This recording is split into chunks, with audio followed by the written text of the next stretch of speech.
All right. So, ending thoughts to Little Misfortune. Um, I have a lot to say, but my mind's kind of in a weird mental state right now. I'm kind of like blinking right now. Little Misfortune. Uh, Gee, where do I start with this? I had such a hard time beginning, and now I'm having such a hard time ending. Um,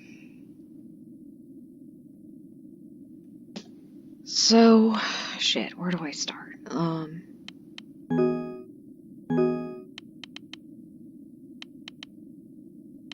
So it was a pretty short game. I know Fran Bow is a short game as well. I think the reason why Fran Bow felt longer was because there were so many puzzles. And to me, I really wanted this game just to be a bit longer. It was doing so well, but it felt like we just kind of scratched the surface, so we didn't really get the whole game. I feel a just gonna be completely honest. I feel like I don't believe that lying is really helpful, so this is just my personal opinion playing, and maybe this advice might help the developers later on, or I don't really know. But, it felt a bit short. It was perfectly paced for the majority of the game, and then right towards the end, once we went back to the house, that's when it got way too short, in my opinion. Because, so, at the very end, Little Misfortune, uh, when all of her, like, heart pieces that she collected from the glitter end up illuminating the tree, I didn't collect that many because I honestly thought there was a limit to the glitter. And I actually thought that my plan was to save as much glitter as possible so I could give it to Mr. Voice at the very end and use it for a greater purpose. I didn't know that it was like an unlimited feature that you're supposed to unlock all of them. I kind of thought that the resource was limited because when she came out of the woods after the cutscene, she was like, "Oh, I used a lot of glitter back there," and I was like, "Okay, I gotta conserve this." So the reason why I didn't use the glitter is for that reason alone. Um, when the cutscene, so this, what's it called? This, wallpaper, or this screen that you unlock towards the end, and when it says continue, it makes me feel like, holy shit, the game's gonna keep going. Like, that was just the end credits to chapter 1 or something. Or, that was just the end of the first part of the game, or you know what I mean? Like, I kind of thought that it would keep going because it just felt so short. And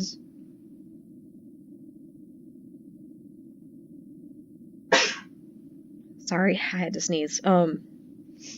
And because the battle between Mr. Fox, Benjamin, and Mr. Voice, um, Morgo, the fight was way too damn fast. That cutscene, in my opinion, way too fast. It felt like one of those fake out moments where the bad guy's like, "Oh no, you got me," and then he shows up later to like surprise you, and it's an even bigger boss battle.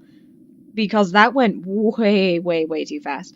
And there were things that, I mean, this is a game about choice, and it's a game about collecting things, and each thing unlocks a different outcome. So the whole time I was on a lot of edge, thinking that I would get a different ending, that things would be different, and I thought that the game would have multiple endings, so I went back and I tried playing it again, but I ended up getting the exact same ending. And then I just went on the internet to Google it to kind of see, like, hey, is there multiple endings? And there isn't. It's the exact same ending no matter what you do. The only difference is, spoiler alert, at the very end, when you collect all the glitter heart pieces, there's just a small cutscene at the end where the mom takes off her mask for the first time. And it's a great cutscene, it's a great little thing, but at the same time, because it was a game about choices, it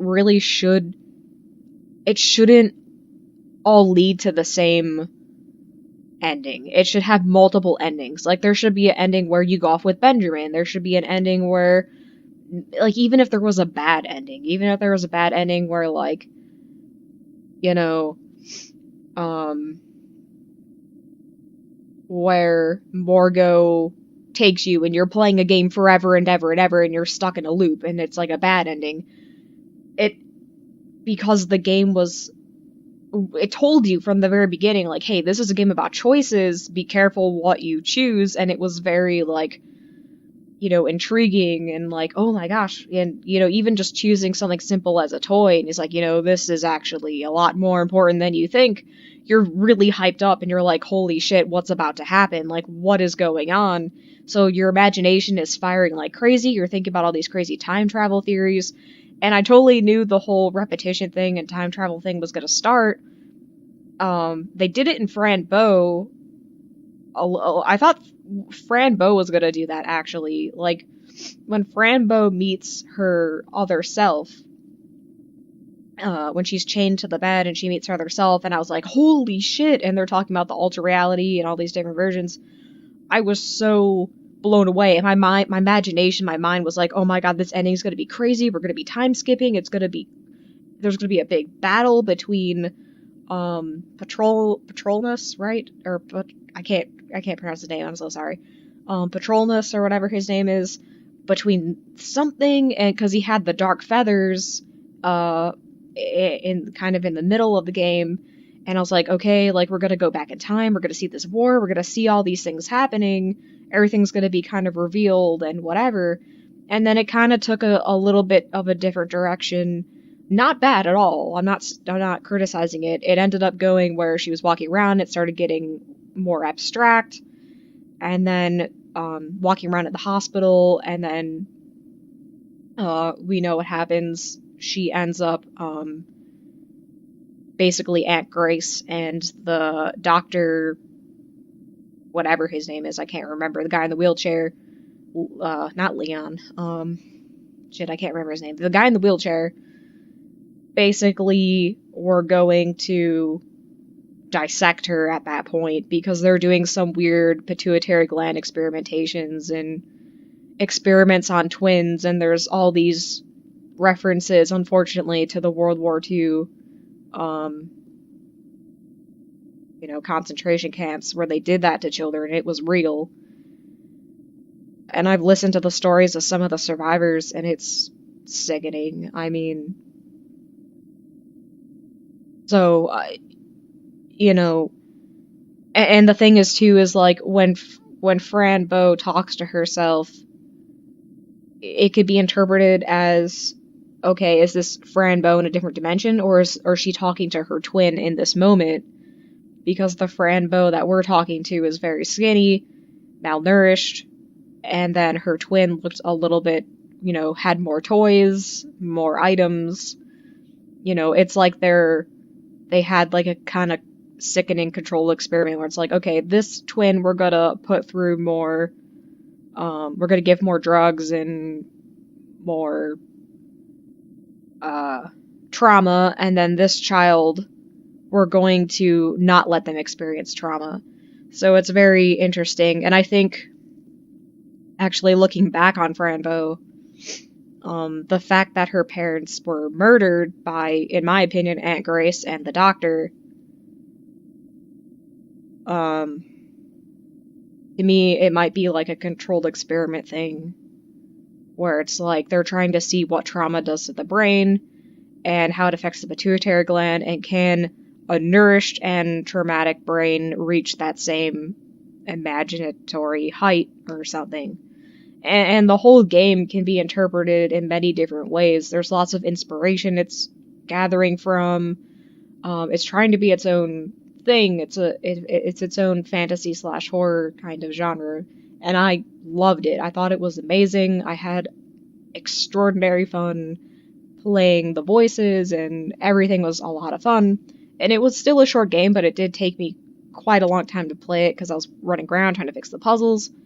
It was good. So this game, when I played this game, it sets the stage brilliantly, where a narrator starts and he's like, "Hello, welcome to my game," and then the main character's like, "What? Who's that voice?" And then he's like, "Uh-oh, you can hear me?" And then he kind of like whispers to you playing the game. He's aware of you, he's aware of the player, and he's aware of the main character. And so it sets the stage so well, and you have extraordinary expectations for this game. And then the animation is awesome, the character designs are great, all the references to Fran Bow is amazing as well, especially at the end when she kind of goes into that same world, that fantasy world that Fran Bow is. And I guess you could say that maybe Fran Bow did die then, because if she got shot by the doctor, and her imaginary friends carried her off into the whatever world, and unfortunately little Misfortune here, who got killed unfortunately by her father, it could be said that, yeah, their spirit went on to this other world. And so the fantasy world that the creators are building I love it. I think it's great. And whatever they want to do with it, I think it's fantastic. Branching off into it, using the same elements, making every character, even like, okay, darn it, I can't use my mouse, but if you look in the background of the screenshot, like even the spirits that get their hair tangled up in the trees and stuff, like all the same characters are coming back. It's the same type of themes, and it's their own fantasy world that the creators made, and I think it's amazing. I love it. So going back to the story, and part of me, I'm gonna sneeze again.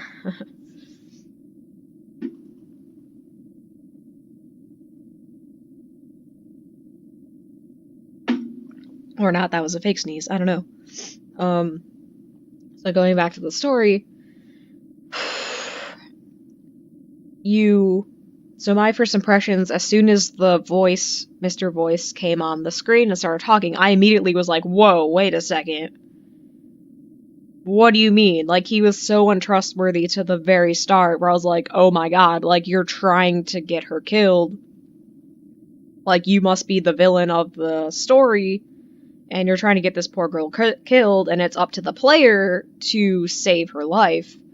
And that's my interpretation, was, hey, this girl is going to die by this demon character, and if you don't save her, she will die. So at the very end, knowing that she already died to begin with, and it was kind of just, I guess, a different, parasitic spirit. I think it's the Deedle Worm, because I remember in Fran Bow there was a part where there was a moose hanging there was like a moose carcass in the forest, and then the Deedle Worm came out, and I gotta look back now because he says something really important about being a parasite, and Fran Bow was like, oh, okay. And the whole thing in the book's about them being a parasite and whatnot. So it was weird because, like, as you're going, so even though from the very moment I was like, man, the Mr. Voice is a villainous character, I mean, he shouldn't be trusted, he's a bad character, as you're playing along with this, he's so damn likable. Like, his personality is just so damn charming and hilarious, and it matches perfectly with Little Misfortune, that they almost have like a grandfather, like, granddaughter-ish relationship. And so when I was playing it, I was getting different ideas going through my mind, where I was like, okay, maybe there's 3 different characters. Maybe there's the fox, Mr. Voice, and then maybe there's the main bad character, who's like the fog or the mist or the darkness, whatever the shit's going on, like, or the monster. I mean, I kind of figured, I was like, okay, maybe, like, is this guy like way too nice or something? But then it's kind of like, even though he's like egging her on and he's being manipulative and trying to be nice and be like, oh yeah, if you come with me, I'll give you eternal happiness, wink wink. You're like, okay, um, you know, like, you totally can see through it. It's just so obvious, but it's kind of funny, and he's able to sway this child, and then you as the character have to try to save her. But at the same time, as you play through the game, like, he starts really like warming up to her, where even though basically, like, in my mind, I imagine the character like face palming the entire time, like everything that she does, I just imagine him going like face palm, like like every time like she does something, it's just whatever. Um, and he is sly, like he the whole time he is lying, it's so obvious. But as you go through more and more, it just felt like the two characters were having a connection, and it just was so nice to see, like especially like at the carnival and stuff, like when he gave her a balloon like for fun. Like, I don't know, man, like, you could say like, yeah, he's being manipulative or whatever, but like, I don't know, there was a little bit of a connection there where he really did enjoy, Mr. Voice really enjoyed hanging around Misfortune. And the reason why, like, if I was like, okay, if this character is very malicious, he would have killed her anytime he wanted. He would have gone away with her anytime he wanted, because there were so many opportunities. Like, there was a moment when she fainted, and he was like, and she was like, how did I get here? And he's like, oh, I carried you here. And then I was like, what? Really? You carried her? Like, you didn't even try to kill her or anything? Like, and then he tried to like show off by like showing her his awesome power. He's basically like a little kid too, honestly. He's just a kid that wants attention. He's basically the embodiment of like a child that was never nurtured. And so all of his rage and hatred towards certain things in life, his rejection of certain qualities in the world. And that's the thing too, like, he's such a refined character where he's like, watch our language, Missy, and like, he's just such a like, he's such a like refined, like, I imagine him as such a refined like grandpa like kind of character, or uncle like character. And I guess you could say he's more symbolic.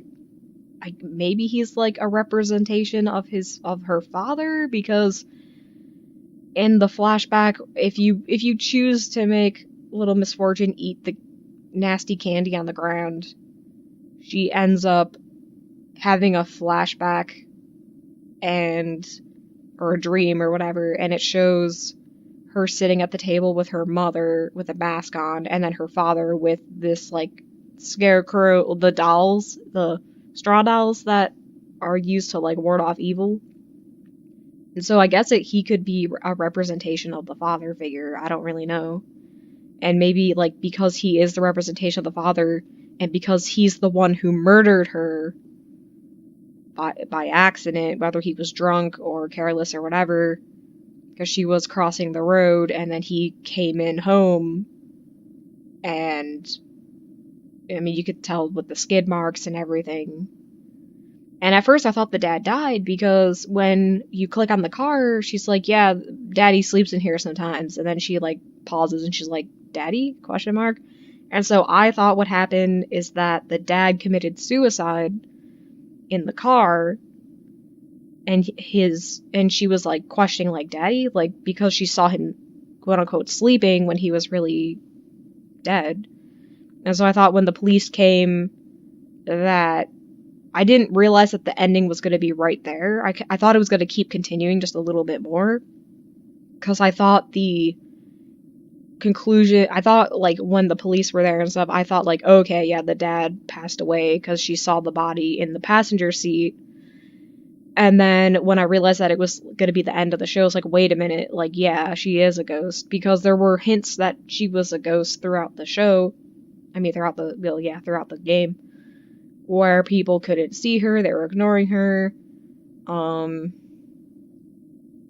And, you know, the spot where she got ran over by a car in the road had that demonic portal or whatever to it. And so, yeah, I thought that the Mr. Voice character was I thought Mr. Voice was I thought you could get different endings because I thought you could maybe befriend Mr. Voice and he would change his mind about her dying. Or then at some point I thought, okay, maybe the fox really is evil. Maybe he's like maybe the whole time you're like, because it was too, okay, so when I first played, it was so obvious that Mr. Voice was quote unquote evil and kind of sadistic that I was like, okay, this fox guy, like, he can't be the like hero character. Like, what if he really is evil? What if he is the monster trying to take her soul? And the whole time you as the player are just like, oh my god, like the whole time I thought it was Mr. Voice, but it's actually the fox. Like, I actually thought that was gonna happen where like the part where it's like, okay, do you go with Mr. Fox or do you stay behind with Mr. Voice? And I was like, okay, what if this is too good to be true? What if Mr. Voice really isn't evil and it's just too damn obvious that he's evil? And what if it was really the fox the whole time? And I thought, because there were like all these like little hints of like claws and stuff, so I thought like, okay, what if the fox really is evil? And like I thought like towards the end he would like transform into like a monster, and then Mr. Voice is like kind of a invisible friend character, kind of like what's his name? Oh god damn it. I'm blanking right now. What's his name?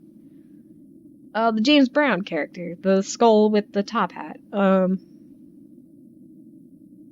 Mr. Midnight. Shit, what's his name? Not Remmer. My brain is trying to grab it so hard. Remmer is the guy with the mask.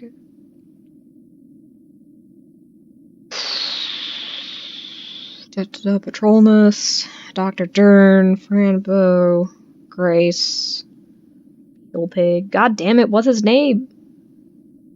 Itward. Oh my god, thank you, brain, thank you. Itward. I thought it would be kind of like imaginary friend, like Itward, where all of a sudden, like, it's not Itward, but it's a completely different imaginary friend similar to Itward, where this is her, like, comfort guardian character. And I thought that also the game would be where it's not the fox, it's not Mr. Voice, but it's a completely different thing, and they're just kind of at odds with each other. Like, I thought the true ending was that Mr. Voice was kind of like a Itward kind of character, kind of guiding her. And then I thought, Mr. Fox, the fox, was like her, BFF, spirit animal type character, kind of like Mr. Midnight. I thought the fox was like her like best buddy, and then Mr. Voice was the guardian spirit, and then I thought they were just kind of at odds, and you had to kind of make them. I thought the story was gonna like try to like make it where she ends up solving their dispute and like giving them her like sparkles or whatever, and like trying to like whatever, make them make up and be friends so that way they all like help her fight the like evil monster together. So there was a lot of different endings and ideas going through my mind, like how's this gonna end, what's happening. The fact that Mr. Voice clearly was like evil and ended like that to begin with, it felt so unsatisfying, because it's like after every, like, and that's the thing too, like, because I chose to stay in the cabin, he's like, because the game instructed me that every choice matters. And I was like, okay, every choice matters. So do you go with the fox or do you stay in the hut? or in the cabin. And I was like, okay, I'm just gonna stay in the cabin then, so that way Mr. Voice is like still, everything is still the same as it was. And like, I don't know, I just thought like I thought the story would be different. Where like the whole time you're led to believe that yeah, he's the evil character, but he actually comes back to help you in the end or something. I don't know. It was weird that like, and that's the thing too, it was so weird that the game went straight to the ending. Everyone gets the exact same ending no matter what you do. And I don't like that. Like, even if he's the bad character, that's fine. I just want a different ending to lead to that. Because if he said, hey, like, don't trust the fox, and I'm like, okay, sure, I won't trust the fox. And then you don't trust the fox and you stay behind, and then all of a sudden you leave the cabin and he's like, I'm very disappointed in you. And you're like, why? I didn't leave. I was with you the whole time. Like, you're the one who chased me out. Like, what are you talking about, man? And then the fact that like you had no choice afterwards, like the main character kept on saying, like Little Misfortune, the main character was just like, oh, I don't like you anymore, you lied to me, blah blah blah blah blah. And it's like, I had no choice. Like, it was making you do all these choices, and she was so ignorant through the whole thing the whole time. And then all of a sudden, just like that, they're like, okay, it's the ending, she needs to deny this character, and like there needs to be a battle between them or whatever. And like the scene like with Mr. Voice like playing all these games and reverting back time, like that was so damn cool. Like that would have been awesome if you just kept prolonging that a little bit more. Like I really thought, because it was such a short game, I thought that the game would repeat all over again. Where it's like, hey, this is little, because oh my god, dude, like the part where he's asking you questions, which what do those even mean anyway? Why does he ask you questions? What, I thought that like the game would branch off in all these different alternate like realities and stuff. And I thought that he was like the game master in control of the entire game, because he said that, hey, this is my game, we're playing my game. And I was like, holy shit, this girl is stuck in a game. And the fact that it's going to repeat over and over again, but just have different things, and different choices lead to different whatever.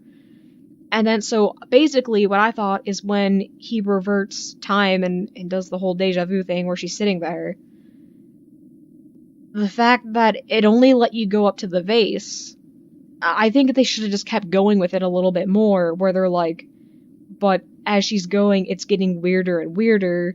And then as you're going through the same game, all the choices that you make mean something, but it means something in like in a way that you didn't notice before.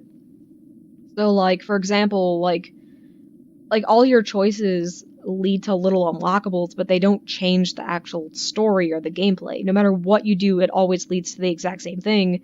As soon as you leave the hut, Mr. Voice gets mad, says, how could you not listen to me anymore? And then the girl becomes defiant, and it's like, no, leave me alone. And then the fox comes, does his little magic wand trick, and then he just disappears like that. Like, it was too damn fast, in my opinion. Like, the game was going so damn well, it just needed to be prolonged a little bit different. And like, even if they kept that version, and it was like, okay, yeah, like, leave me alone. He's like, oh, hide and seek, my favorite game. And then all of a sudden, Mr. Fox comes and,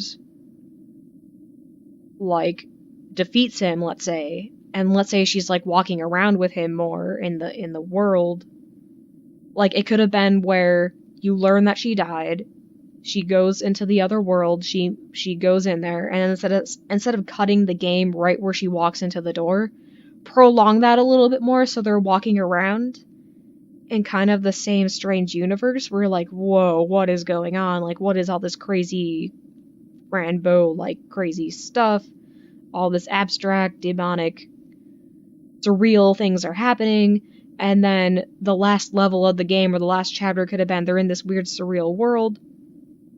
And then all of a sudden, like, Mr. Voice could have tried to fool her one last time, where, like, maybe, because since Mr. Fox can't talk, since Benjamin can't talk, and he has to communicate with notes and letters, that Mr. Voice could have wrote her letters pretending that it was Mr. Because since he was manipulating her the whole time and putting, like, stupid letters in the wolf cage, which, why did he need the wolf?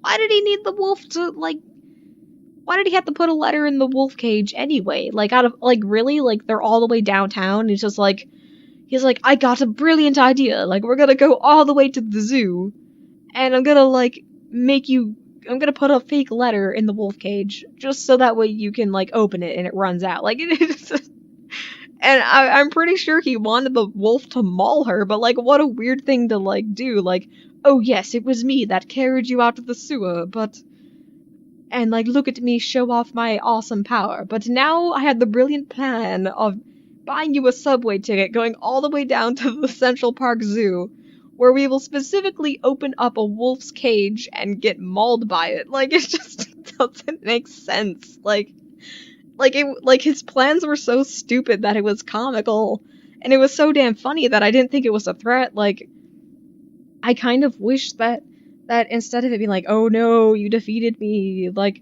I really wish that they came to this, like, mutual understanding or something where maybe Little Misfortune's like, hey, listen, like, and this is just my idea, where she, like, is like, listen, this is the last of my glitter.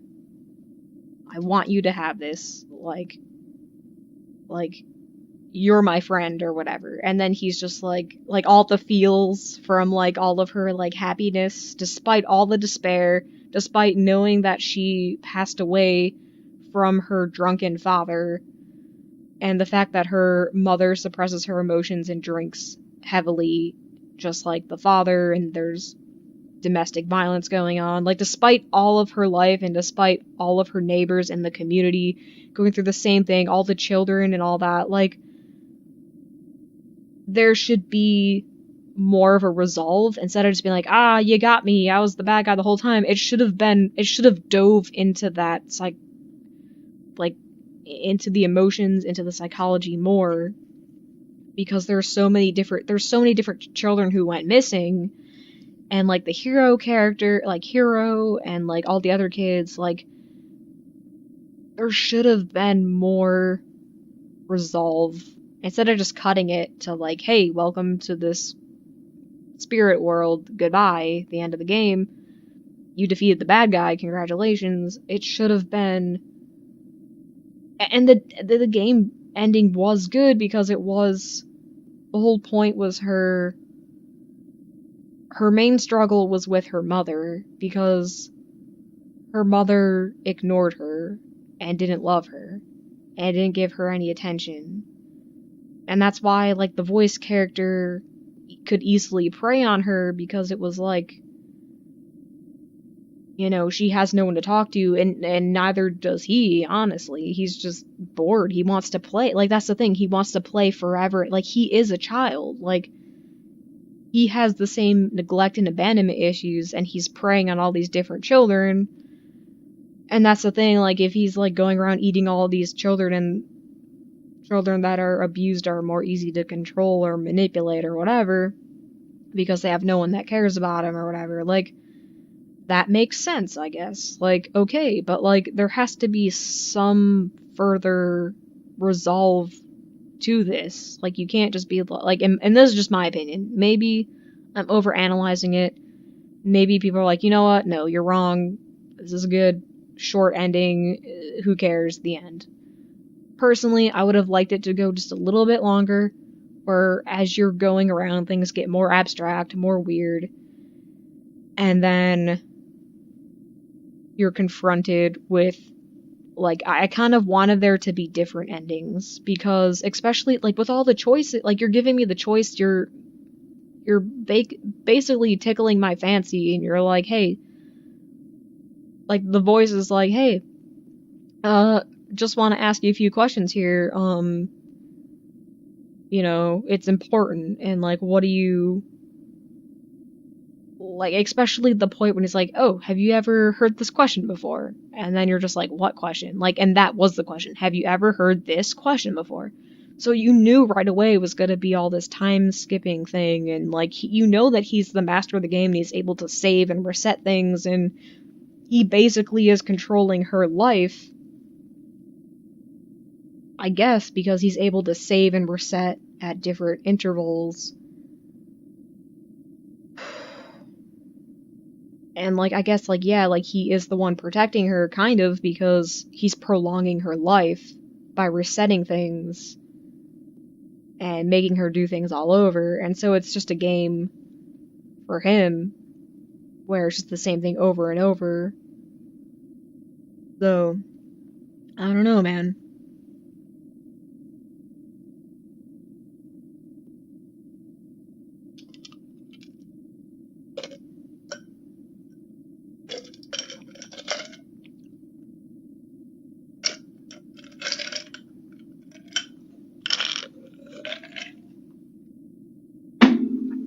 Ugh, sorry. Needed some water. And yeah, that's the thing, like, especially at the part where, like, they're in the cavern and they're like, okay, what choice do you want to make? Do you want to go with Benjamin? Or do you want to go, or do you want to stay behind with Mr. Voice? Like, if you choose to go with Benjamin, sorry, I have an ice cube in my mouth right now. If you choose to go with Benjamin, it's the exact same thing. Like, Benjamin, like, that's the thing too, like, that's why, like, I was having such hesitancy towards Benjamin, because, like, yeah, he couldn't talk, yeah, he was mute, but, like, when the voice came into the house, and Benjamin was there, like, if you say, stay with Mr. Voice or go with Benjamin, if you choose go with Benjamin, Benjamin runs away from the situation, and you have to follow him down the stairs. And it's the exact same. He's not there helping you. He's not there doing anything. He ran the fuck away, man. And, like, because he's not, like, to me, it's just like, if you say, like, because it was your choice, and I guess the thing, too, like, he can't really intervene. It has to be her own choice. But if I chose to stay with Mr. Voice and play forever, it's like, it doesn't matter what you do, it's always going to be the same ending, which, to me, that was disappointing. Even if it was a bad ending. Even if I chose to stay with Mr. Voice and you're like, wow, man, you really effed up this game, I would have been like, okay, yeah, I messed up, but at least my choices led to a different alternative. But if it's like a choice game that doesn't matter what ending you get anyway, it makes it less fun. And I don't like that. I don't like when, like, games give you all these different choices and there's different endings. And that's the whole, like, premises with other companies and stuff like Telltale, who I guess market themselves as like, hey, this game is tailored by how you play, your choices matter. And you can get different endings, and even in, like, in Life is Strange and stuff, when there's different endings, even if they're small endings, even if it's like, and, like, going back to, like, the Batman game, like, I haven't experienced the other ending, but in the Batman Telltale game, the second one, the game can kind of deviate where you can either be kind of fighting with the Joker in, like, a haunted circus area, or you end up going to the warehouse where he kidnapped Waller or whatever. And based on your game, like, it can go into two different directions, and, like, you can say whatever you want about, like, oh yeah, it doesn't, like, with Telltale games, it don't really matter, like, my choices don't matter no matter what happens, like, I'm gonna end up with whatever Telltale wants me to anyway. Kind of, but they do show alternative clips and alternative things throughout the game, and they do give you the choice for an alternative ending. The only disappointment with that is just like when you make it so complicated, where you have multiple endings and then you make a sequel, and that's when they did the New Frontier Walking Dead version, and they just were like, okay, yeah, this is storyline so complicated, so let's just start with a brand new character. Let's kill off. And no matter what option you choose, Clementine ends up alone anyway, because it's just too complicated to keep carrying these characters over. I get it. I get that programming that is a pain in the ass, but if you actually spent the time and energy to actually make it happen, it would be the most amazing game to go down in history if you could pull that off. And it's possible to pull it off, it's just it takes money and time, especially with all the politics and all the media, unfortunately.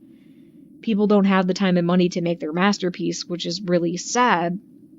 But see, that's the good thing, because we, as the players, are able to give people the opportunity to do that, because we have things like Patreon or FundMe or Kickstarter or whatever, because people are like, hey, listen, I had this idea for a project, it's gonna be like this, like, people who want to play it, instead of getting money from a producer or a company or whatever, you can get money from the small donations of people to support that bigger project, and then you can kind of go all out and crazy.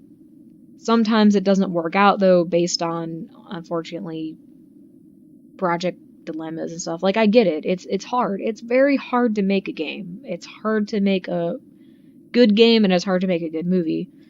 So, this game, I liked it a lot. I did. I'm not gonna say that I hated it or it was bad. My only criticism, my main criticism, is that the ending was just a tad disappointing, because I wanted my stupid choices to matter in some way, and it just kind of felt, once you realize that there is no alternative endings, that it's the same no matter what, it just kind of feels kind of like meh, and it's not really a well-developed story. I feel like it started to, and then they had to, like, cut off the end. Like, the ending just felt way too rushed. It started off great. The jokes were funny. The situations that happened were funny, like going to the zoo, going to the carnival, like, it's amazing. I love this stuff, and especially this type of, I guess, genre, if you want to call it. Like, I like all that crazy stuff. I like how it's deep and dark, and it touches on really serious issues that society just glazes over. Like, that's the thing. Like, if you're a person that's uncomfortable and is cringing from all the, like, talk that Little Misfortune or even Fran Bow say, like, when they say stuff like, oh yeah, like, my neighbor had a gun and shot their parents and then she became sad. Like, to a normal person, it's like, wow, this is cringy or this is uncomfortable. But there are people out there who have been through this trauma and unfortunate situations, these dark situations, and they have no outlet to deal with it. That's the problem. Nobody, like, all these kids and stuff developing, they don't know how to express their emotions. They don't know how to feel. I mean, even in the freaking diary, when you read it, she's like, I don't know how to feel. The reason why she doesn't know how to feel is because her parents don't know how to feel. They're suppressing their emotions the entire time. I mean, good God, the entire society is wearing masks. And that's how everything is. Like, this game is brilliant because it's addressing issues that nobody cares about, like, in society. Like, yeah, there are people out there, but it's not easy. Like, I don't know how it is in other countries, but I know in America, it's sad, man, because you have all these different dark things going on, and unless you're rich enough to have health insurance, you're not going to get the medical attention or therapy that you truly need. So a lot of people end up growing up with really bad parents, and the whole, like, social services are messed up, and then there's even dark shit in that, and, like, sometimes, like, foster homes and stuff, they're even worse than the actual situation that you got them out of. And it's just so corrupt where you have these people who are irresponsible. And that's why, like, Mr. Voice, like, he understood it. He was with her, guiding her, and trying to... He was, like, observing her. But then after a while, he started caring, and he tried to, like, kind of help her and kind of nurture her a little bit. And it was kind of touching, man. Like, it was... They had this kind of parental relationship a bit. And, like, I don't think it wasn't intentional. Like, the character was, like... it wasn't his plan to be like, oh, I'm really lonely, I want to be with a kid. I think his plan was like, hey, I want to, like, eat this girl's soul, and, afterwards, like, it'll be great. But then when he's spending time with her, he's like, oh my god, this girl's actually too damn adorable to, like, destroy and kill. Like, she's kind of my little buddy now. Like, I don't want to hurt her. Like, I kind of felt that was how the story was gonna go. Because the two of them were just kind of, like, they were pairing so well, and they were going off great, and, like, it really upsets me that there's so many children out there who are born into these dysfunctional situations, and society can't help them because people don't give a shit. Because people don't want to get their hands dirty, they don't want to deal with this kind of dark stuff. They don't want to dive into it, they're just turned off by it, or, they just feel so, like, ugh, gross, like, ugh, that family's dysfunctional, like, ugh, stay away from them, like, I don't want my kid playing with them, or I don't want this to happen. Like, the reason why these dysfunctional families happen is because other people don't care. That's why it happens. That's why, like, you turn on the news and, like, you're like, oh, this kid, teenager or whatever, like, shot a bunch of people in a public place, or this happened, or there was a school shooting, and, like, all this stuff. And it's like, you can't blame video games. You can't just be like, oh, that person's crazy. Like, society is cold as fuck, man. Society is the coldest place in the world.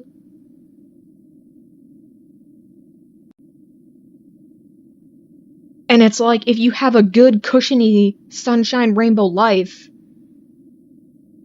it's like, the world is just like, ugh, like, you just start getting all these stereotypes about people who are going through stuff, like, oh, well, they deserve it, or, oh, they're on welfare, so, they're just milking my taxes, or,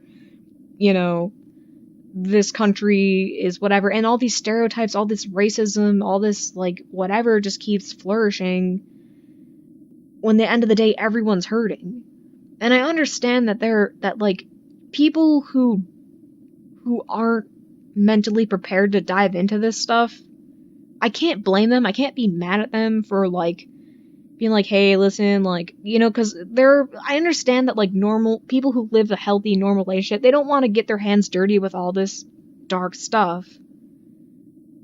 And I get it, because they don't know. They're just kind of in a weakened state, and they don't understand, no offense, but they're just kind of ignorant. They don't understand, like, what's going on. They have no idea how to help children in these situations, because they're just like, well, I don't want to get into something that I don't want to, which is fine. Like, the average person doesn't have to go out and, like, knock on everyone's doors and, like, make sure everyone's not abused, like, it doesn't have to be this crazy, like, structured world where everyone has to be self-righteous and, like, have, like, a hero complex or anything.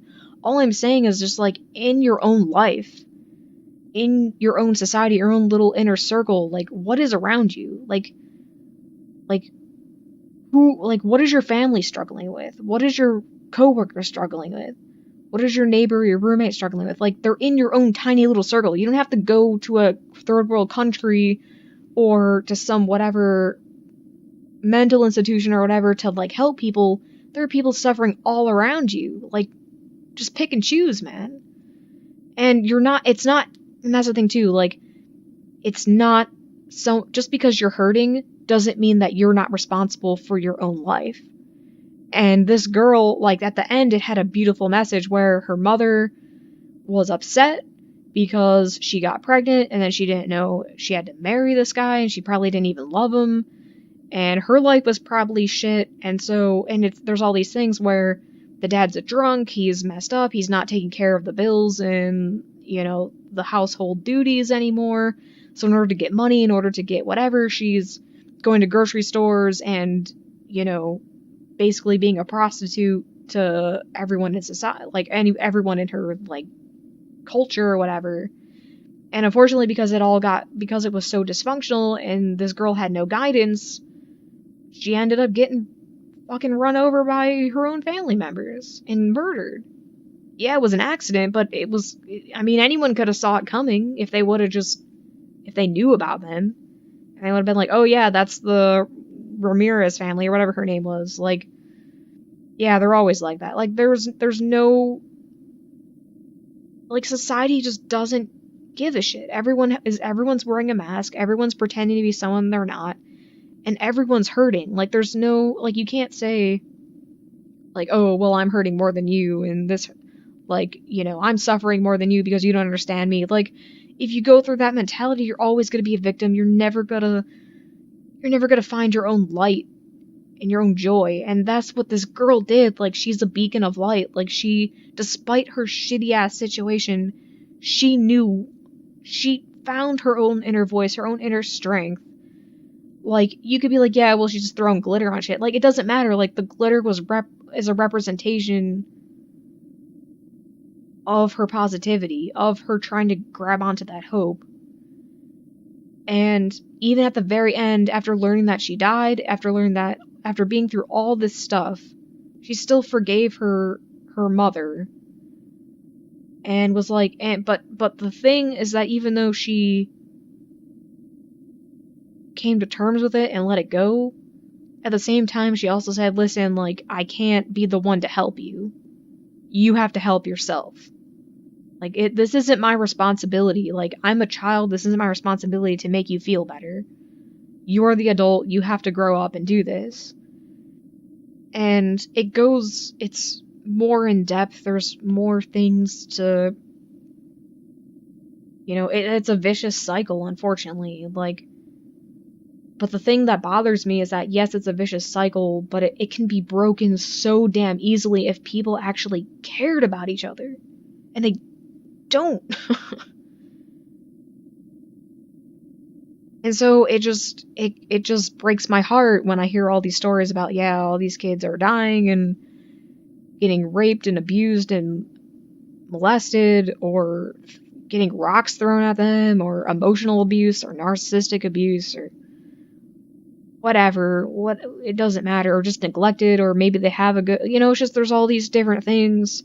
And it breaks my heart that we are a society that can't even get along. We can't even help out a neighbor or a friend or be like, hey, it's just kind of like, oh, well, that sucks for you. See you later. Like, I don't want to live in that world. I refuse. Like, I'm not perfect. I don't have all the answers. I don't have a shit ton of resources to really make a difference, but I'll be damned if I let the cycle continue in my own inner circle. And I'm not going to, unfortunately, I can't help everybody. I can't solve their problems for them. They have to be the one to get the shit up and do it themselves. But if my acknowledgement, or the fact that, I don't know how to explain it, if it brings you some resolve that I'm on your side and I'm rooting for you and I believe in you, please understand that. Please understand that I seriously care about these type of issues. And, you know, it really does. It breaks my heart completely. It shatters it into pieces. And you know, there's so much you can do. You can only try. We're not always going to make the right decisions. We're not always going to, everything that we make is going to have a consequence. we're not always going to get what we want, and we're not always going to understand. Sometimes there is no reason why. Sometimes things just happen, and you did absolutely nothing to deserve it. And that sometimes there are things that just cannot be prevented. Or maybe there are, and that's the thing, maybe there are things that can be, maybe it's such an easy thing to prevent. And I just think that if everyone just kinda was just a little bit kinder and a little bit more caring and empathetic, maybe we wouldn't be having all these situations. And it's just, like, you know, no one deserves to have a life that is full of misfortune. Nobody does. It's not that every person deserves. No one deserves anything, but no one deserves to be treated like shit either. And so, I mean, there's no such thing as a perfect family. Everyone has different families, and they all look different. There's no, you know, like having a mother and a father that like go to work every day. Like it might like a healthy, beautiful family might look different from you. Like you might have two fathers, you might have two mothers, you might be an only child, or you might have a shit ton of siblings. You might be adopted, or you know, maybe you're in a foster home right now and you have a crap ton of like brothers and sisters. Like yeah, you're not related by blood, but all of your souls gathered there for a reason. Like you were all there to know each other and to flourish forward into the future. I mean, think about families where people have no one. They don't have any resources, they don't have any connections, they don't have an uncle who can like do this or that, or any family, like they don't have anybody. But even just being like in an orphanage or a foster home and you have all these different types of people, your like your window of connections have opened up, and that's the thing too, it's just like, and some people might have big families, you know, like these big families, and they have cousins of different sides of the family, like everyone's like, it's just huge, there's giant ass parties all the time, and it doesn't matter what we're given. It doesn't matter if we're just all by ourselves or if we have a shit ton of people around us. Because you could be all by yourself and happy, or you can have a really big family, but it could be a horrible, dysfunctional situation. Whatever the hell that you were given, whether it's a good, healthy, you know, well-off family where there's food on the table and you have insurance and you're able to go to school and afford things, or if you're in a really impoverished family and you can't afford food and you don't know what's going to happen, like, no matter what your situation is, like, you can still have a happy life and a good life despite the materialistic things. You could be the poorest freaking person on the planet and not have a pot to piss in, but the fact that you have people that love you and care about you, maybe your family isn't related by blood, maybe you went off on your own and you just have a bunch of friends or coworkers or whatever, and they're just people that you chill with on the holidays and stuff, and yeah, you have no adoptive or blood relatives, but you found your own friendship that you really trust and care about. Like, you did it. Like, you found it. You found your happiness. You found your family. And however that looks doesn't mean that you're like a failure or that you're dysfunctional or you're broken. Like, just being surrounded by people that love you and care about you is enough. Like, you did it, man. You can check that off on your list and be like, yep, I have a happy ass family. I mean, even if you're a person like me that just has a cat, you know, I'm so damn grateful that I have this cat with me. And to some people it might not make sense, like, okay, it's just a cat, who cares? But to me, I should be grateful for what I have. Because I could not have it. Like, maybe I don't have a cat. It's been years that I haven't seen my cat. And I've been incredibly lonely. And sad because of it. And maybe it's like, okay, it's just an animal, whatever, but it's everyone's life path is different. It's not easy to, there's some apartments that you go to or place that you rent from, and they don't allow animals. And it sucks. Or maybe, you can't financially afford it, or maybe you're allergic. I mean, there's just so many different reasons for what you can't have and whatever, and at the end of the day, whatever choice you make in life, whatever brings you happiness, you have to be grateful for it, no matter how small it is. I mean, as an example, let's look at little Misfortune. Like, yes, her parents were very dysfunctional, and her society in the town that she grew up in was very dysfunctional. But she still had her imagination. She had incredible artistic abilities for her age. I mean, just imagine her growing up a little bit, and her art skills would have just flourished. I mean, she had so much potential, and she was smart, she was witty, she was funny, she was beautiful, she had really nice clothes, her room was really pretty and well decorated. Like, there are little things that you can be grateful for, and it's okay to be grateful for. It's okay to be proud of what you have. Unfortunately, we get stuck in things that we don't, the bad things that are bothering us, and we get trapped where we can't remember the good anymore. And I get it. I understand it. I get it where it's like you can't even see the good anymore because you're so focused on everything that's wrong. But you have to get the shit up. Stand up and be grateful for what you have. Because you don't know when. I mean, you might have it one day, but it might be gone the next. You don't know that. But instead of being sorry and ungrateful and bitter, you have to realize that everything is fleeting. Every situation, every materialistic option, any knowledge that you acquire, the health that you have, the beauty that you have, the youth that you have,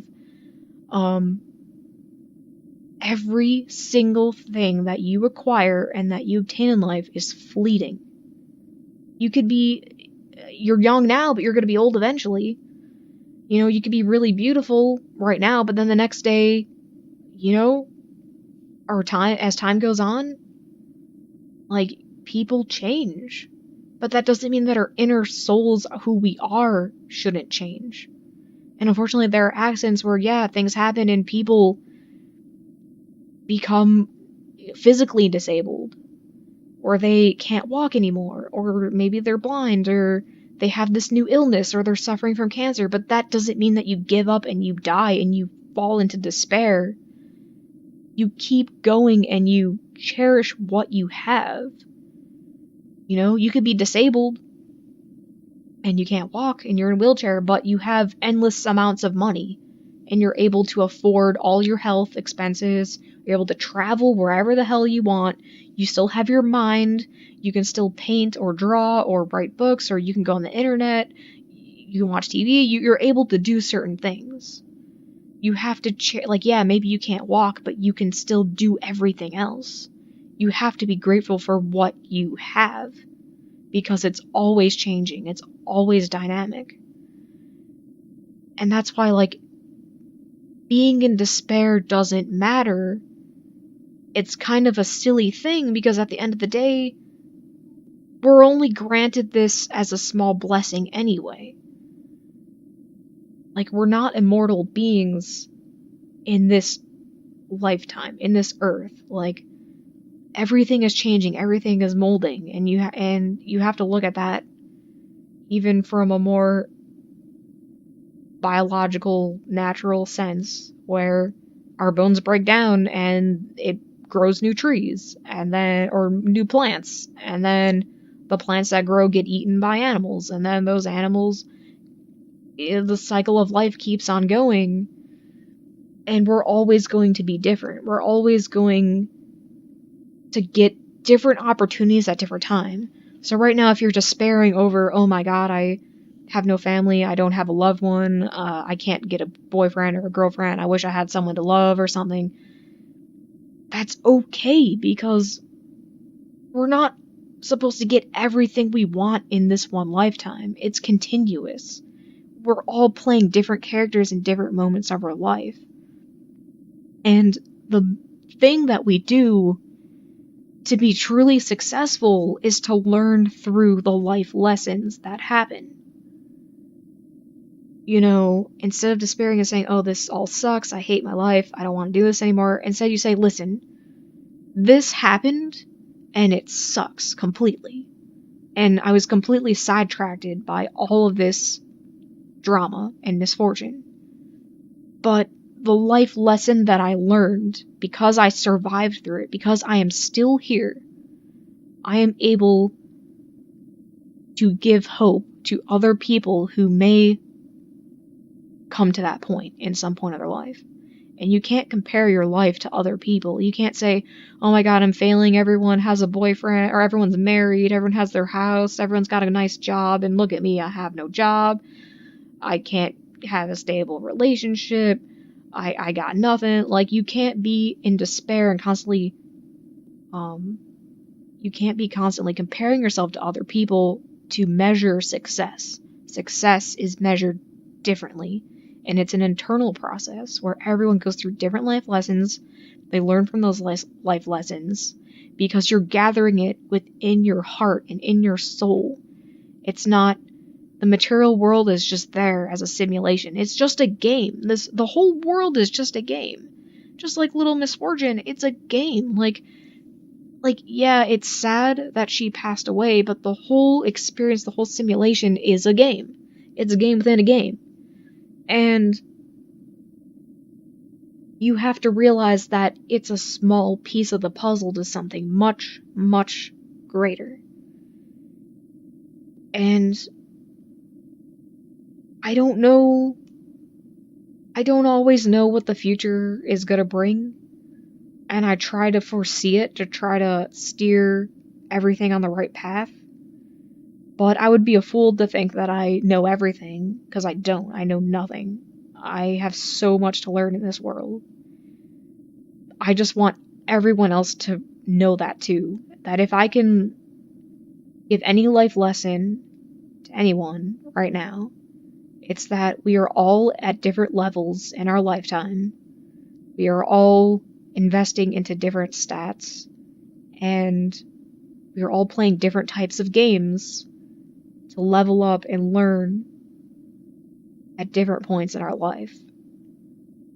And so if you're going through something right now, if everything is going to hell, and it just seems like the world is turned against you, it's okay. Because there is a reason for it. And you could say, well, there's no reason, like, this happened because people were careless, or, you know, and I'm not necessarily talking in a spiritual sense too. You can be a person that doesn't believe in the afterlife or doesn't believe in religion or God. That's perfectly fine. Perfectly fine. If you don't believe it, if your perspective doesn't go into that and doesn't see it, that is perfectly acceptable from your own experience. But regardless, you can't despair. That doesn't give you the right to despair just because you don't believe in a higher purpose. You might not believe that there's a reason or a guardian angel looking out for you or whatever. That's perfectly fine and rational to believe that it's all coincidence and we are all the result of our own actions. And that's perfectly valid and acceptable, and I agree with you. But just don't despair. Don't sit down and think that, that there isn't a lesson to learn from it, that you can't move on, that you can't level up just because you lost something. Like, all these video games, they're all simulations, and what happens? The character gets beaten up and they lose, and when they die they lose EXP, or they gain EXP, or they gain resistance, or they gain all these different attributes. And life is like a video game. It is. Because there's a narrative, there's a story that we're going through, but we're also leveling up and growing as an individual. And we're constantly gaining new armor and casting it aside and gaining new powers and new abilities. And just because your chapter right now is in an unfortunate state, in a sad, despairingly state, doesn't mean that it's the end. It's just one scary chapter. And you can keep going. And so, with that being said, I enjoyed this game very much. A lot. And it's, without getting too personal, it's hard to explain how strange the coincidences are. And how at the right time, in the right moment, when you're ready to level up, if you can accept the lesson and you can let it go and move on as a person, instead of always being in a victimized state, instead of feeling sorry for yourself, instead of saying, oh my god, poor me, I'm abused, I never had this, I never had that, everything sucks, everything's miserable, instead of being in that depleting mode, you can be saying, you know what? I am amazing and I can get through anything at any time in my life. It doesn't matter what you throw at me, I will solve this mystery. I will solve this puzzle. I will level up. It's just one chapter in your story that's going to bring you to another chapter. Unfortunately, on the Earth, our narratives are structured where there's always conflict, and there's always a climax and a resolution. And so don't despair over the conflict, because the conflict is there to progress your story further. And so, thank you for this game. Thank you for making it, especially when I needed it. Especially at the right moment when dealing with so much. Like, this game came out at the perfect time. And it was done wonderfully. The animation and character design was great. There's so many deep things underneath it. It's very intelligent, despite being silly and, you know, adorably charming. There's a great intelligence behind it. And the creators, you did a hell of a job, once again. I love Frambo, I love Little Misfortune. Just keep making more games if you want to. If you don't want to and you're done, that's fine. I'm not gonna heckle anyone for... I feel like if you heckle people for making sequels, then it's not a true sequel, it's just them producing stuff just to make more money, or just to satisfy the impatient fans out there. So whatever you want to do, if you do make a new game, I look forward to it, and I can't wait. Because the 2 games that I played of yours already were fantastic. And I hope that the people out there watching it did enjoy. It's strange because sometimes I feel very awkward and kind of vulnerable when I talk. And it's strange to talk about what's going through my head right now, because I have no idea. One, I have no idea how all these playthroughs are going to... what's going to happen when I do this.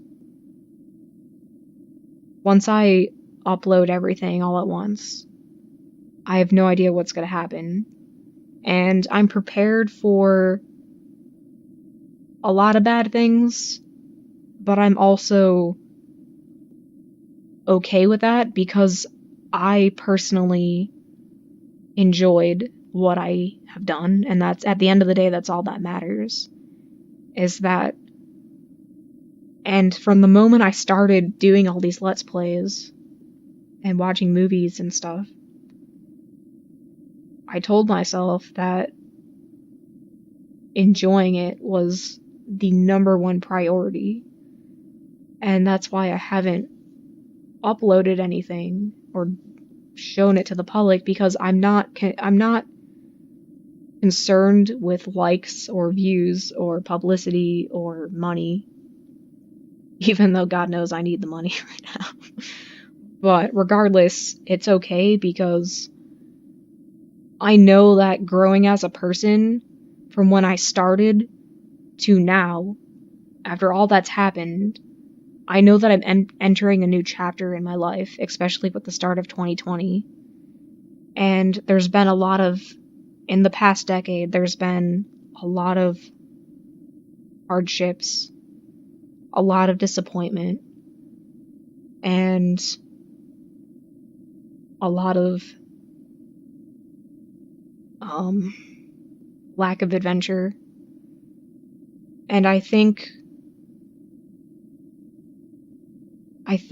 allowing myself to open up to myself, reaching in deeper into my own soul, and saying, at the end of the day, despite everything, what really matters. And I'm proud of myself that I'm actually proud of myself. Because my whole life I've never been proud of myself. And I think for once, even if all this doesn't matter to other people, even if it doesn't have to do anything other than for me to grow as a person and to remember it and to go through each simulation, to go through each adventure, leveling up and experiencing and reflecting too. That's the biggest thing, is reflecting on the world around me and then sitting down in sort of a meditative state, enjoying a piece of art that somebody spent years making. And this just goes for everything, everyone out there, whether it's an animation or a movie or a video game or a book or whatever, just kind of diving into it, into the depths of someone else's mind and imagination that they put their life, their whole soul and energy into, diving into their mind and just kind of taking in the whole world and the whole universe and just sitting down at one moment and capturing it all within just a whole sit down. It's quite the personal, amazing experience, in my opinion. And I guess that's the thing too, is like, I don't know. It's not good to suppress what you're feeling. And just the past year, all the things that happened, and not being able to be alone, not being able to speak my own voice, not being able to be alive. I mean, it's the worst type of torture in the whole world. To be alive, but to not be alive. To be completely restrained and tied up in just the dysfunctional aspects of society and all the dark corners of the earth. and truly believing that nothing matters when everything matters.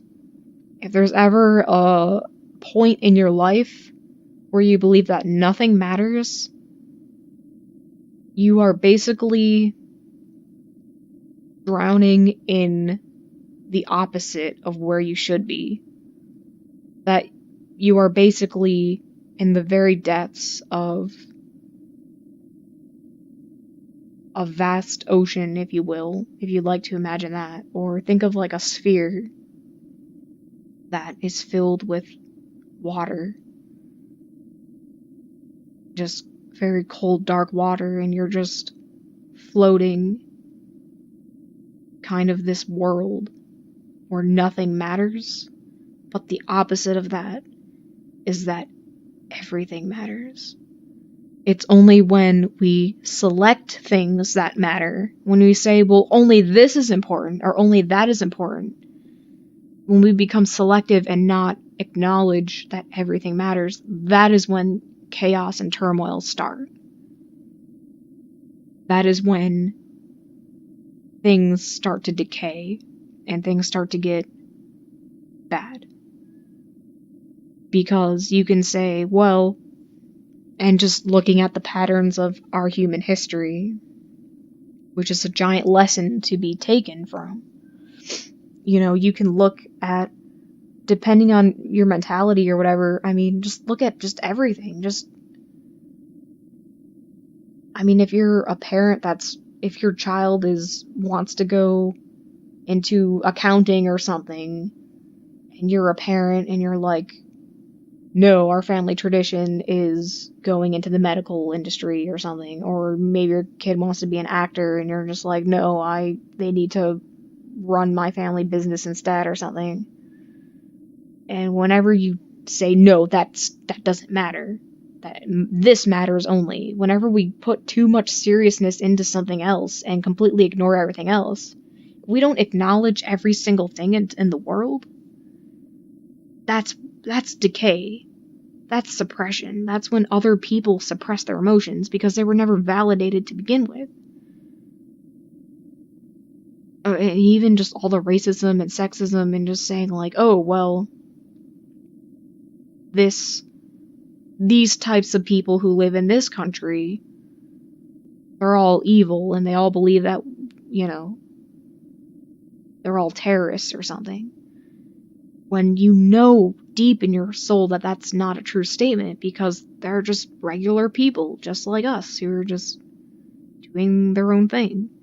But whenever we start taking all the energy, instead of the energy being evenly distributed and kind of rotating in unison, and instead of it being a big harmony where energy is evenly distributed throughout every single materialistic object and being, it's like having certain resources and energy depleting from one area, whether it's physical, emotional, spiritual, whatever, that's what starts decaying,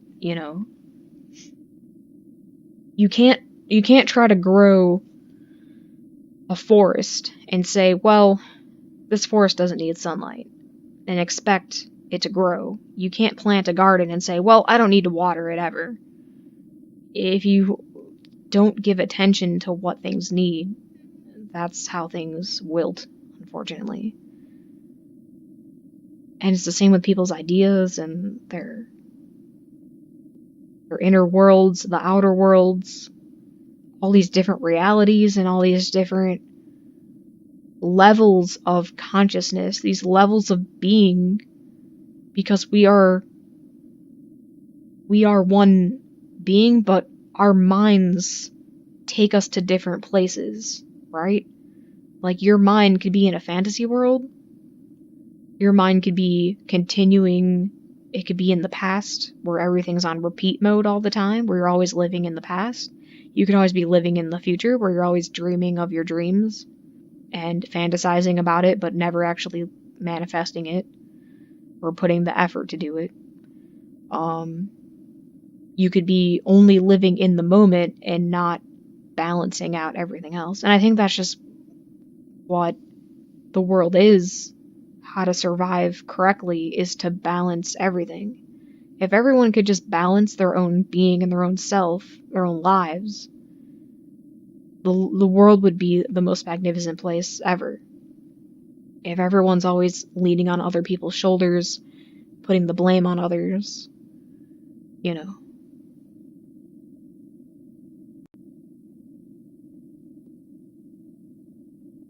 So to me, this game just, man, I needed it. I'm glad I played it. And I was going to prolong all of this. I always think a lot. Like, I don't know. I like going as deep as I possibly can. I'm a very, like, my personality or who I am, I don't share what I'm always thinking all the time. And I go into subjects that don't make sense. And I understand that it doesn't make sense to some people, but that's only because they haven't experienced it yet and they don't really know what I'm talking about. But there will be people there will be people at a crossroads who don't know what the shit to do, and they feel so alone in the world because everything is falling apart and nobody understands that. And so I am validating your experience right now. And whether you think I'm crazy or eccentric or weird or goofy or smart or fascinating, entertaining, whatever your idea of me is, whatever you decide, like, in your lifetime, when you come to certain moments, when you come to certain crossroads in your life, I'm trying to communicate in a way that every single person out there will understand it at different moments of their life. So right now, you might be in a completely different situation than someone across the world. But what I'm talking about makes sense to you right now at this moment. Because it was meant for you. And just like there are things that are meant for me. And I know that it would be foolish to be completely isolated and think that nothing matters when everything is mattering and everything is kind of going off into different levels and everything's manifesting itself based on your thoughts. And it's completely amazing how whatever you believe becomes your reality. And it's insane that we have so much control over that, but because we have so much freedom and so much control over that, we get tangled up and lost in that. And it's hard to control something that we have so much freedom when we're so inexperienced ourselves. And that's what's happening, is that other people are manifesting their own things, and certain people are forcing their energy more dominatingly, if that's a word, onto others. And so people end up believing false beliefs about the world because there are so many people who are drilling it into their minds that nope, that can't be done. This is impossible. I mean, just look at history. There are people who believe that people could never fly. And then it took someone to say, nope, you know what? I think I can make a flying machine, or going to space is impossible. And like, nope, there is a way to go to space, or, to cure this illness is impossible. It's a incurable. There's no such thing as incurable.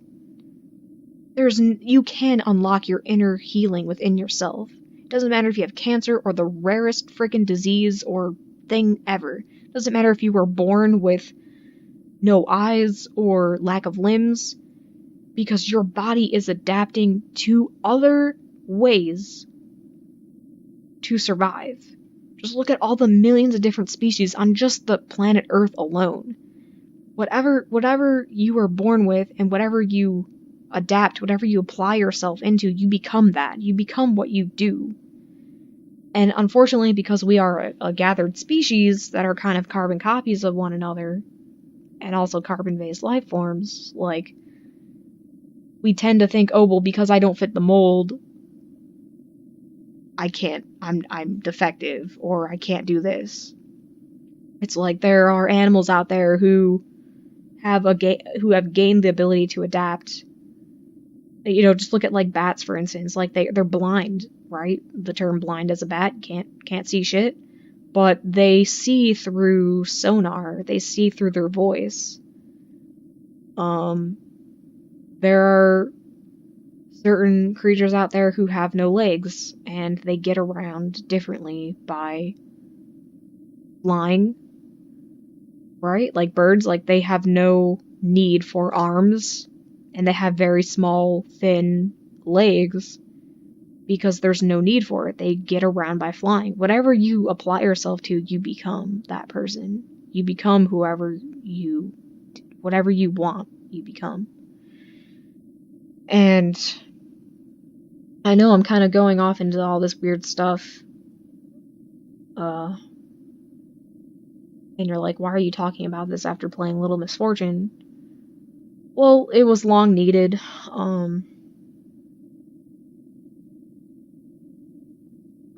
There's a lot of things on my mind that I've experienced and been trying to figure out.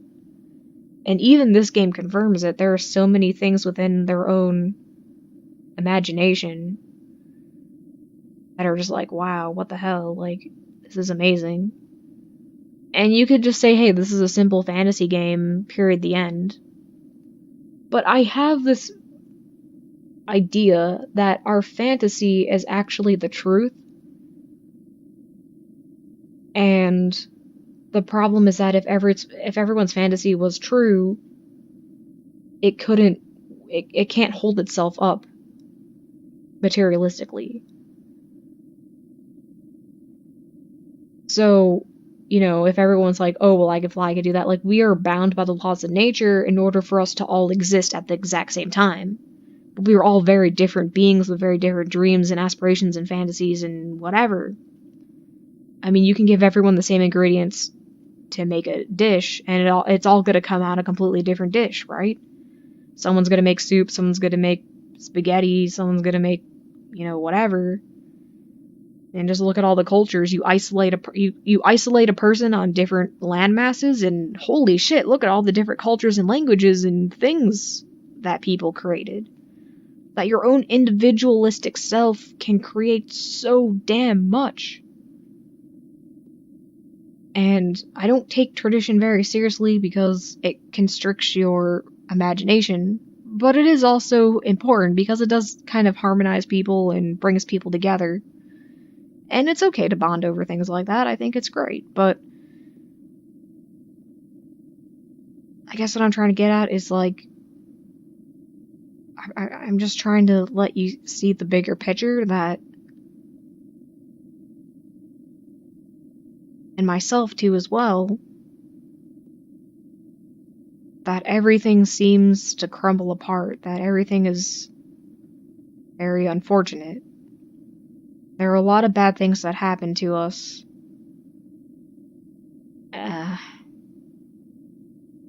But they're actually not that bad. No matter what horrors we go through, they're not that bad because at the end of the day, we survived them. Whatever you're going through right now, the fact that you're alive and you're listening to me rant about stuff and ramble on and make crazy talk is because you survived and you're alive. And I truly believe that every single thing can be solved and everything can be figured out. So don't despair, okay? Don't despair at all. There's no need for despair. Despairing is just a waste of time and energy. We can accomplish so much by the time we have by just existing. And you're good enough. The fact that you exist is good enough. You don't need validation. You don't need likes. You don't need money. You don't need titles or fancy jobs. You don't need a big house or a car, or you don't need to have a family, you know? But you just being alive is good enough. You being here is good enough. Because you're here, you have control of how the story's gonna go. Your consequences do matter. Your vision of what you want your life to go will matter. So if you're a person out there that's just always miserable and complaining and all, you know, things are not a thing. And here's the thing too, folks, like, hey Kat, how's it going? Things are not gonna go your way. Things are not gonna go as planned. You can plan, you can be cautious, you can prepare for anything, and it's not gonna go your way. The people who you're born with are not the way you want. The job that you have isn't going the way you want. Nothing is ever gonna go 100% the way that you want. And that is okay. Because we all exist all at once. And because of that, there's a lot of, we all depend on the same harmony to exist. And I guess, I know I've ranted enough, but I guess I'm just gonna talk a little bit more since I haven't talked for so long. Yeah, exactly, Kat. You said it. You know, things are not the way. I would have never dreamed that all the things that happened to me were how I wanted it, and doesn't matter how bad it is, because it's not really that bad at all anyway, right? I think once we stop crying over salted wounds, our wounds will actually heal. Sometimes you need a good cry, you know? Sometimes you need to... Actually, like, I don't know all the scientific data, but I think what happens when you cry is, let's say you have all this pent-up stress energy going inside of you, whether it's cortisol or whatever stress hormone there is or whatever, you know, it pents up and it builds up. And I think because it does that, when you finally release it, you're able to cleanse your body. And I've learned a very valuable lesson that emotions are okay. It's okay to have emotions, because my entire life, I mean, since the day I was born, I never ever had emotions. And I always suppressed them for survival and to protect as many people as possible. But unfortunately, I realized through my own life lessons that suppression actually kills you from within. And the more you suppress yourself, the less you talk, the less you are true to yourself, the more drama, the more guilt, the more gossip. Gossip is terrible. Never assume anything. You should always keep an open mind, because you're basically holding on. It's like, gossip is kind of like putting your hand in a fire and being mad that your hand is burning, when you can easily just pull your hand away and not burn yourself any longer. But gossip is such a silly thing, where you're basically spreading around hot coals and expecting people to be upset that you're holding on to hot coals. It's quite silly to gossip and drama and talking smack about people, not misunderstanding people, assuming things about different cultures and different people and saying, oh, well, that person's definitely evil because this, or that person, this type of people, we should go to war and stuff because these type of people, they're just all bad. They're all terrorists and stuff. And there's a lot on my mind too, because unfortunately, with the start of 2020, America is kind of, it has a lot of healing to do. And I'm not going to tell you necessarily my political, it's not really, to me, and I'm a person that I don't really take a side.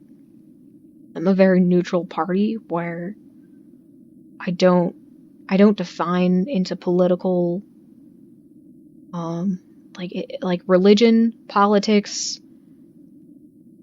doesn't matter, sexual preferences or orientations or whatever, like any definition out there, I don't attach myself to. I don't think that way, because if you think that way, you're never gonna experience the full variety of life by saying, I can't even, like, oh, well, this side is bad and that side is good. Like, there's no such thing. It's just everyone believing that they're good, trying to make good things happen to them, which is why other people are unfortunate.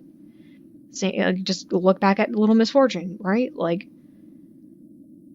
the dad feels bad, so he has all this bad energy, probably things at work are going to shit. He's upset.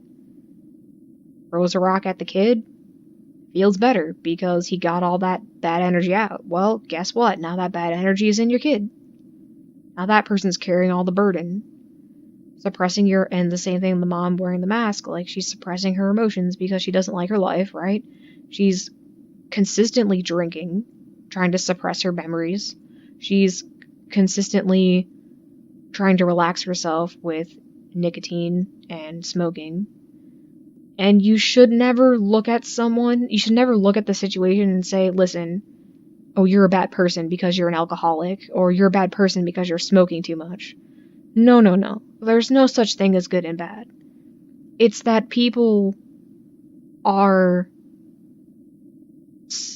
struggling with their own selves. And they're struggling with what society thinks they should be.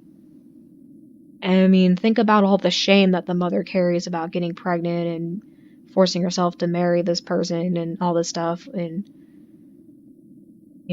she's selling her body just to get money and just to get by.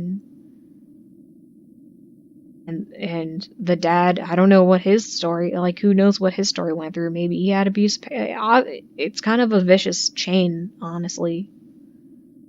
But we are the breakers of the chains. The chain cannot bite up,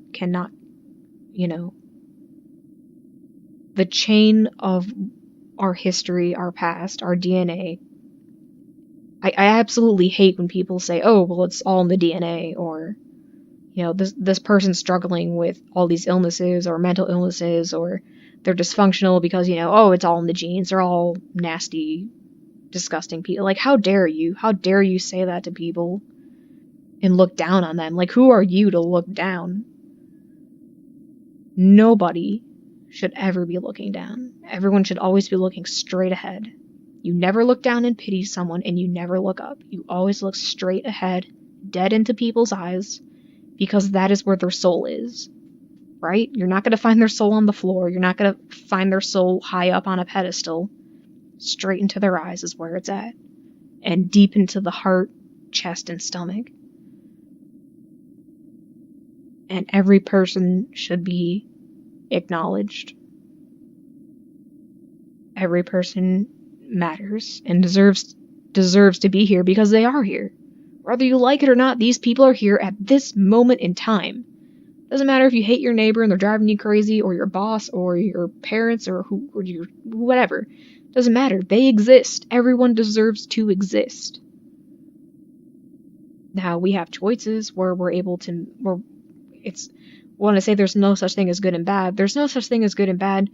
There is a thing about you can make evil choices, though, where you can be a person to completely, like, being an abuser is a choice. You can't look at the situation and say, oh, well, the father is drunk, and you should pity him, and you should forgive him, and, you know, like, I hate when people say that to other people, too, like, oh, well, you know, they're your parents, and you should love them. It's like, it doesn't matter if they're your parents, or the son of God, or whoever. Any person that chooses, and it's a choice, any person that chooses to abuse another, whether it's a loved one, a spouse, whatever, anyone that chooses to abuse someone has chosen the path of evil. It's not that they are a bad person, but they are choosing to be evil. And that doesn't mean that you pity them or be sympathetic. It's that you say, okay, well, I mean, the father has absolutely no right to throw rocks at his daughter, or to beat his daughter, or to beat the mom, or they have no right to argue in front of their children. Just because they had a shitty life doesn't mean that they have the right to act like a complete moron and continuing the cycle all over again.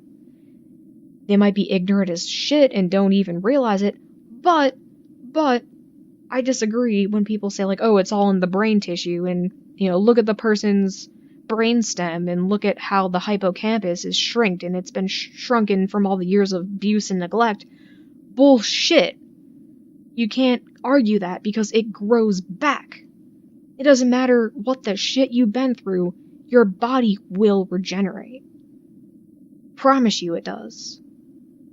It's continually growing and shrinking depending on the choices you do. That's what the whole premise of illness and aging and, like, everything is. It's just all our energy fluctuating, and, you know, if you're a person that's, like, a serial killer doesn't just happen automatically, right? It's a slow progression, right? Like, maybe when they were children, it started with birds. And they grew, then they worked their way up to cats.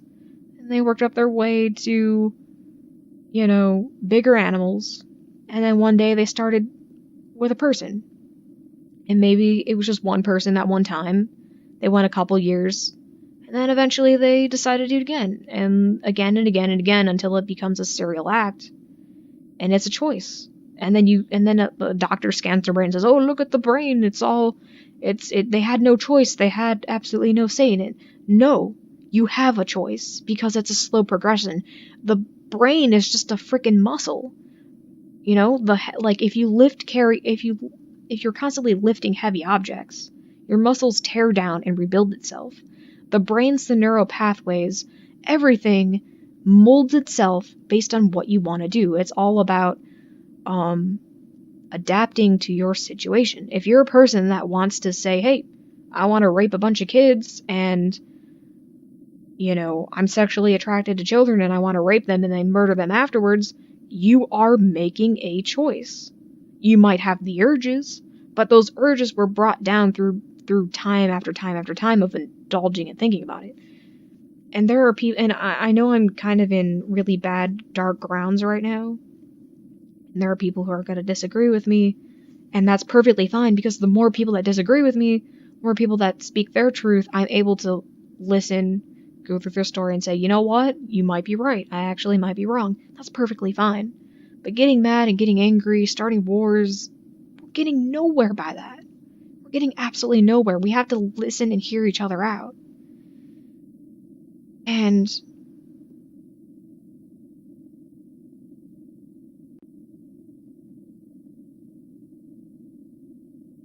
life is very good. It's the most beautiful, mystical, magical, intriguing, exciting, thrilling, frickin' adventure you will ever experience. But if you spend it foolishly, it will be the complete opposite of that. And there are so many self-depreciating things where it's like, oh, life sucks, everything sucks, everyone's so highly critical. I will never, ever create a world where I'm highly critical and I'm always ruining people. I will never ever do that. Ever. Even if they're in the wrong, I will never destroy that person with shame or guilt or whatever. That's wrong. Or judgment. I will not judge people. I will instead give them the choice to make an alternative if it's a dangerous, harmful path. But I will never judge people. And there's more to it where I can go more in depth about certain things. But I'm trying not to get off topic here. It's just there are so many different themes going on that I just experienced in playing this game, and for yesterday playing Greece as well. Oh boy. And that's another thing too. It's kind of embarrassing. Like, I don't know, I feel embarrassed. I don't really want to publish Greece because of all the weird stuff I said in there and how emotional I got and how strange and abstract it was. And it's to me, I was kind of listening to it and it's a little bit cringy in my opinion. I'm worried about it. However, I understand that sometimes we need to accept the cringe and move on as a person, and that not every single person is perfect, but we are all awesome, and that's what I'm trying to get across to the world, is that nothing's gonna go your way, nothing's gonna be perfect. However, we can always get to this awesome state of being by accepting everything and by working through things and solving problems. And I think it's important to have a healthy balance where you have your alone time and you're able to process things from your own mind, your own perspective. And then it's also healthy to go back into society and share your little bubble of experience. Say, well, this is what I came up with when I was self-reflecting or whatever. And then people can say, oh, wow, I never thought about that, or vice versa. The more new things I gather, the more delicious it is. It's mentally stimulating. I love being stumped and kind of at this, like, wow. Because it's boring, right? It gets boring when everything is predictable, everything is whatever. We know, we know everything, this is how it's gonna go. No, we don't. We don't know everything. I don't know shit. And I'm gonna continue to be that person that, I don't know anything. Because I don't know anything, I am accepting all of life's lessons and experiences to come to me and to manifest itself and I am trying to create a balanced, stable life where I have the strength and the energy to accept it all, and I'm not a person that can be crushed by it instantly. That I can say, you know what? I've gathered all this and I know how to balance it. I know how to work with it rather than working against it, and rather than it working me or me working it. That it's a partnership. It's an even partnership. Where it's just like, and I'm sorry, I know this is a little Misfortune rant, but this is also kind of a Grease rant too, because I just played it last night. It's like, even the girl who is grieving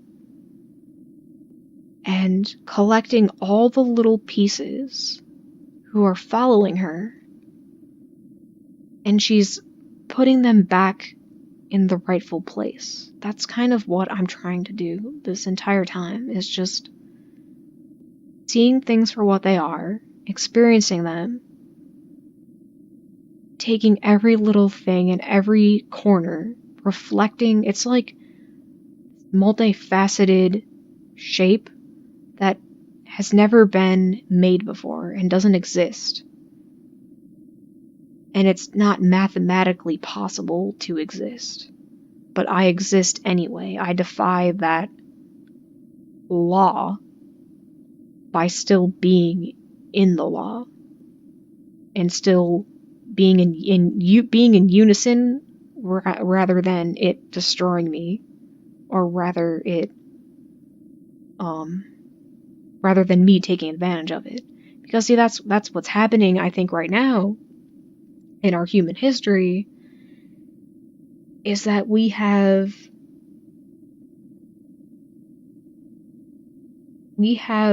capitalized and exploited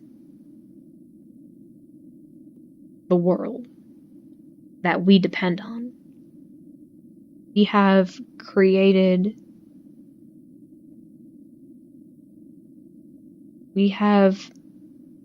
harvested all of the resources. We have tried to manipulate our products to fit what our expectations are. For instance, if you look at the food industry, right? Like, all the food that we have isn't in its natural state, especially if you're living in America. If you're living in a different country, I haven't been there yet, so I'm not going to talk as if I know about things that I haven't been there. I'm not going to be an ignoramus and declare that I know everything when I don't. But just being in my own experience and being on this side of the world, watching a country or a society, I guess, and it's not just America, it's all these other different places, living in a society where people say, you know what, I don't want to be hungry anymore. I'm starving. I can't survive in this world. There's too much turmoil and there's too much disease and we're struggling. It's like in human history, everyone was struggling with the world, right? And they didn't know anything. They didn't know what was poisonous. They didn't know how to plant things. Like, literally, it wasn't until the industrial age that people started learning that if they sowed the soil, if they basically dug a hole in the dirt and put the seed in the dirt and watered it, it would grow. Like, I'm not kidding. Like, I actually remember reading about that in a history book when I was a kid. And I was like, what? People, like, what were they doing before? And people literally were just throwing seeds up into the air and onto the ground. And it would blow all over the shit. It wasn't getting into the soil. And maybe a couple seeds might sprout up. But there were certain areas, and I don't know how true this is completely, because obviously I haven't lived in that time and I can't confirm.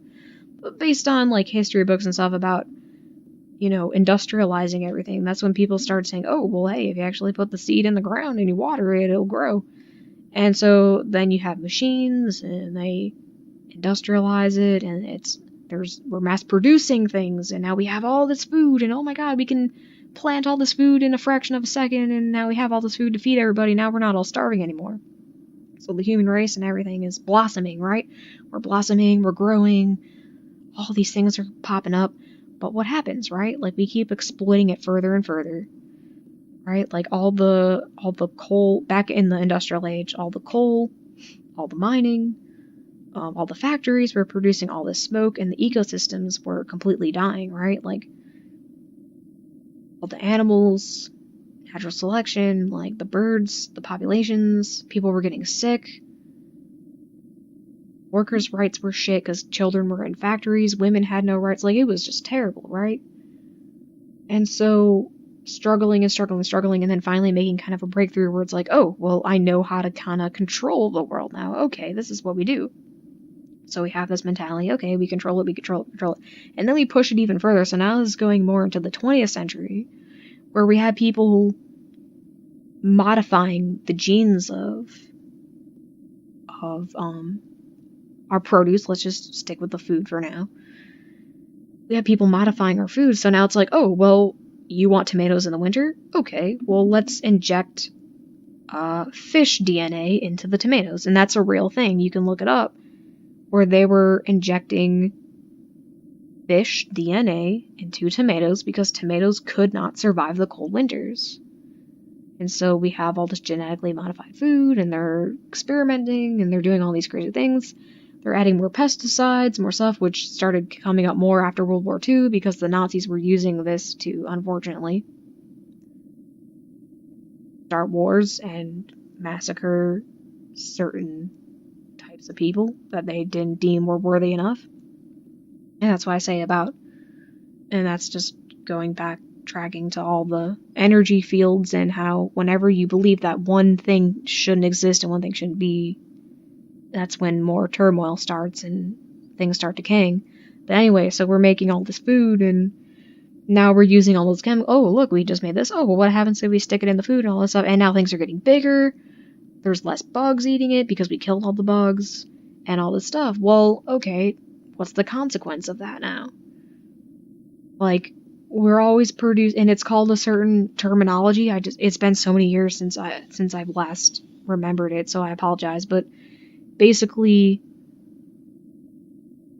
food, just like people, when they produce another person, you're basically taking the genes of this and that, and you're putting it together to make a better version of yourself, right? Like that's what happens when you get married. That's the whole thing of people being attracted to certain attributes, because whatever they're missing in their kind of, DNA structure, they're always kind of looking for their opposite pair, or, what would make the best healthy person. And everybody's, like everyone's connected to each other in different ways. The same thing with, like our crops and stuff, like the sole purpose is to reproduce, like different flowers and plants and vegetables and fruits. So for example, if you look at the apple, or I'm sorry, let's go back. Let's look at the potato actually. So this is a real story. In Ireland, there was something called the Great Potato Famine. And what happened was that everybody grew the exact same crop. The same thing. No variety, no nothing. The people in Ireland, according to the history that I've read, I wasn't born back then. I don't know, maybe I was another lifetime, who knows, but back then, they grew the same crop, and they survived off of potatoes, milk, maybe cheese, maybe some meat every now and then. But they grew the same potato. Their main source of food and nourishment were potatoes. And they ate them, and they grew the same thing. Well, when people started traveling, exploring the world more, and trading, unfortunately, because since our society was so isolated from each other, certain diseases that were being carried off the boats, whether it could be rats from another country that carried disease or just people coughing with illnesses or whatever, somehow a disease came from a different country and plagued the entire land, where it just killed all the crops and everybody was starving to death because they had only that one type of food that they survived on. So then you have a lot of people kind of in the 19th, 20th century-ish, kind of all these Irish immigrants coming over to America because they were all starving to death and needed better opportunities. And there's more history to that too. Where was I going with this? Anyway, so even though that happened maybe 100 years ago-ish, a little bit more, 150 years ago, basically in your grandparents' or great-grandparents-ish time, depending on how old you are, we're still doing that to our crops. And it's a little bit worse because there's no intolerance. So basically, like, whenever you buy something from the grocery store, it's been packed with so much pesticides and GMOs that without those chemicals, it can't really survive. And you see that with, like, the corn industry. Apples are all like that, where they're constantly taking the same seeds and making the same Granny Smiths or the same Fujis and whatever. And life is supposed to be different, where we are always evolving, but we are kind of stunting our evolution by taking control of nature a little bit too much. And instead of having variety, we're constantly mass producing that one thing, that one idea, that one source of nourishment that we're not really getting anywhere. And I think our society, and I guess I'm reminiscing about everything because of just what's going on. I'm just thinking of the future of 2020 and what's going to happen, especially with 2020 elections coming up. And all these different wars starting all over again. It's just...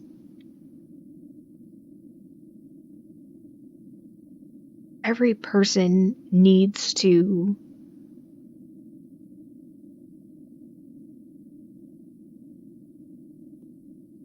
Sorry, I lost my train of thought there. I'm thinking of like a billion things all at once. Hold on, let me get...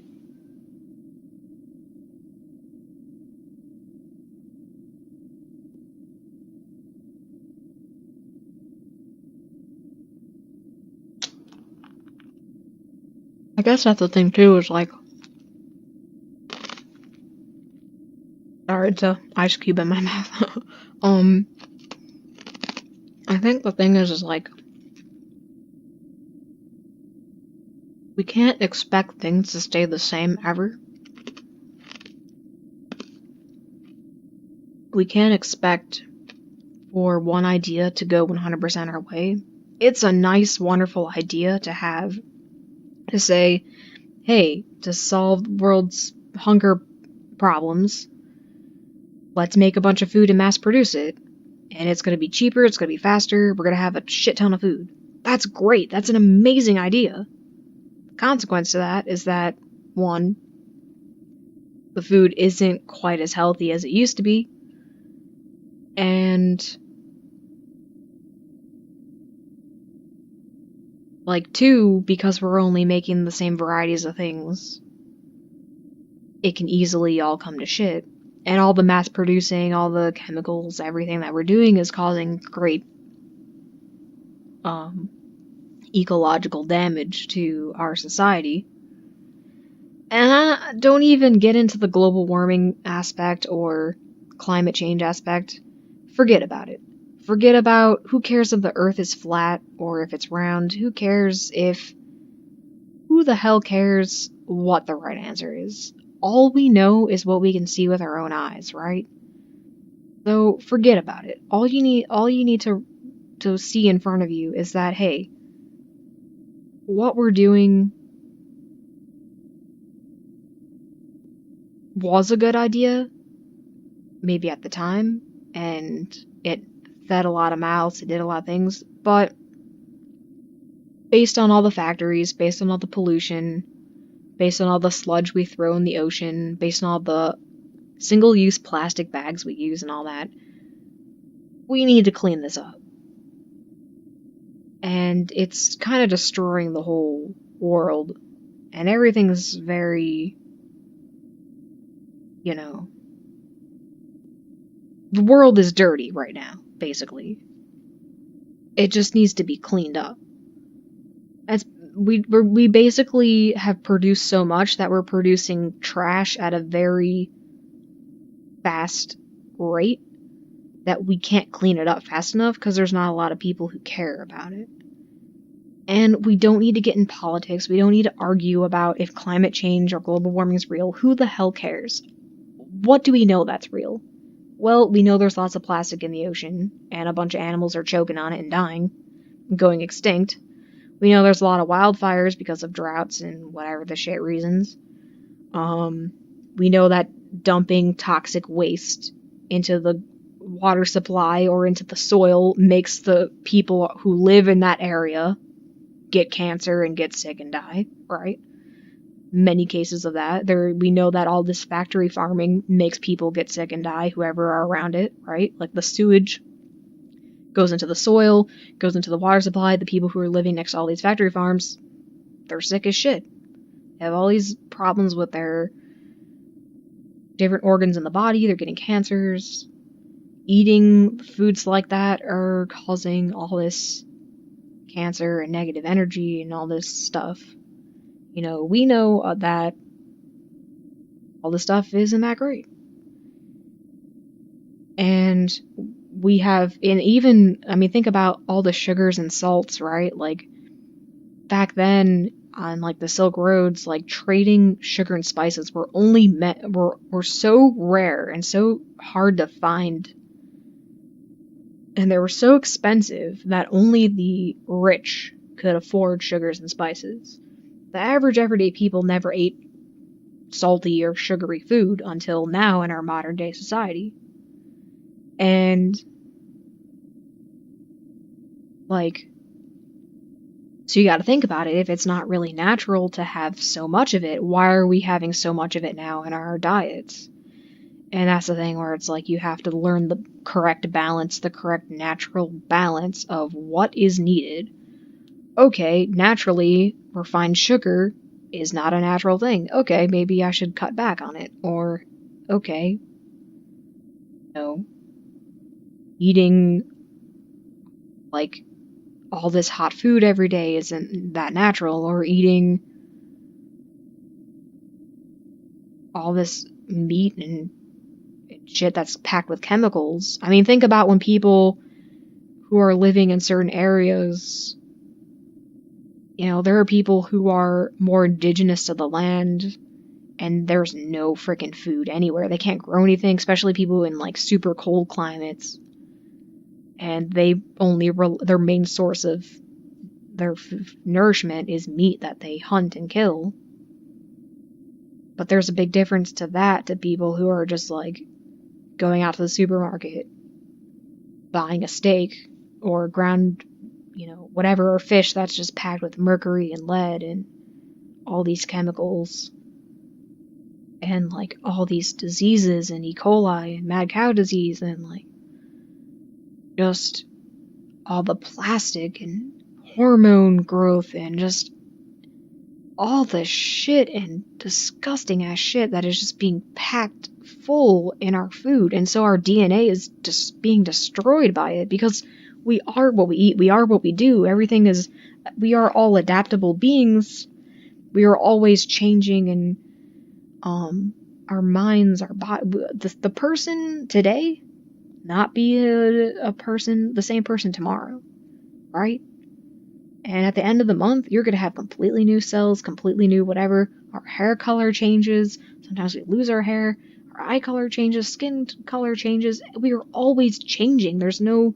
You can look at a picture of yourself from when you were 5 and compare it to when you're in your 80s, and you're a completely different person, right? Completely different person.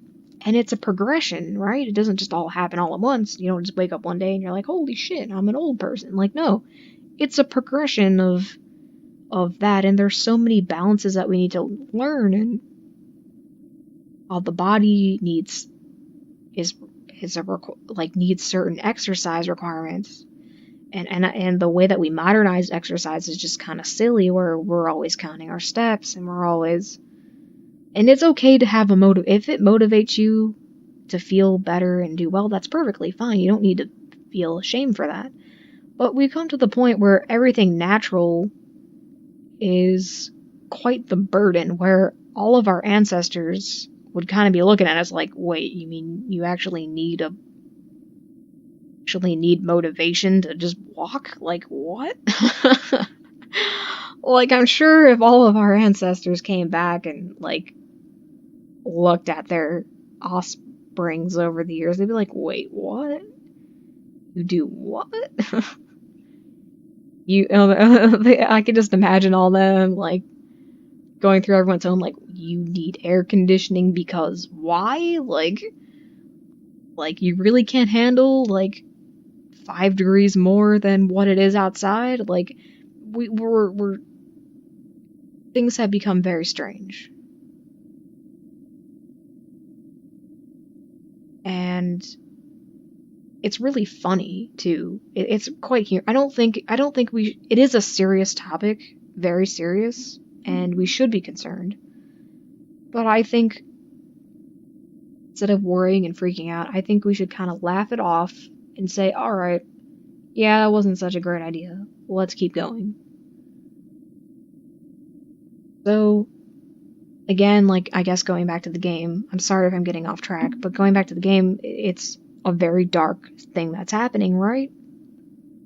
All this dark, horrible shit is going on underneath the surface, right? Like, you have this poor girl who's being neglected and abused, and even her childhood friends are being abused, and her neighbors are all like everything's all dysfunctional, everyone's suppressed in society. But at the same time, it's also quite humorous, right? It's funny. It's hilarious, right? Like, they're able to make light hard of the situation and laugh it off, and comedy is the best medicine.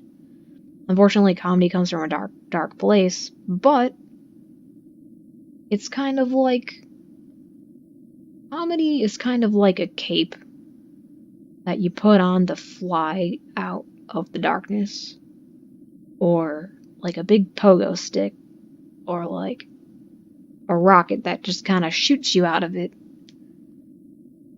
And games like this are beautiful because they're not only is it's diving into very serious topics. Just think about all the people back then who, I mean, even in the 20th century, man, which we're still in the 21st century. Just think about the century right before us where everything was suppressed, where people didn't talk about their feelings, right? Like, if you were a man and you cried, you were a sissy. If you were a woman who, kind of wore pants, you were considered, not feminine or not beautiful. If you were if you were 21, you would be considered too old or something to like bear children. Like, it was ridiculous, right? And there's all these strange, silly, false beliefs where everyone just believes the dumbest ass things ever. And you have to realize that even in our modern society, we're still just as screwy as the other centuries. Because the century after us will eventually look back and be like, wow, you guys, wow, what were you doing? And they're gonna laugh at us, and that's good. We need that. We need things to progress. We need to move forward. And this game was beautiful. I'm sorry for kind of ranting off into other subjects. I've always had my mentality has always been very introverted and quiet, where I always keep my opinions to myself. But I realize that that's the stupidest thing in the world, that it's a waste of life to keep your dumbass opinions to yourself. Like, if I'm a complete moron, great. That's great. I'm sharing my complete idiocy with the world. The more idiocy we share together, the more we're able to move forward and build something better together as a community. When you sit and isolate yourself, you believe in false things, right? Like, I could be having a shit day and be like, man, this really sucks.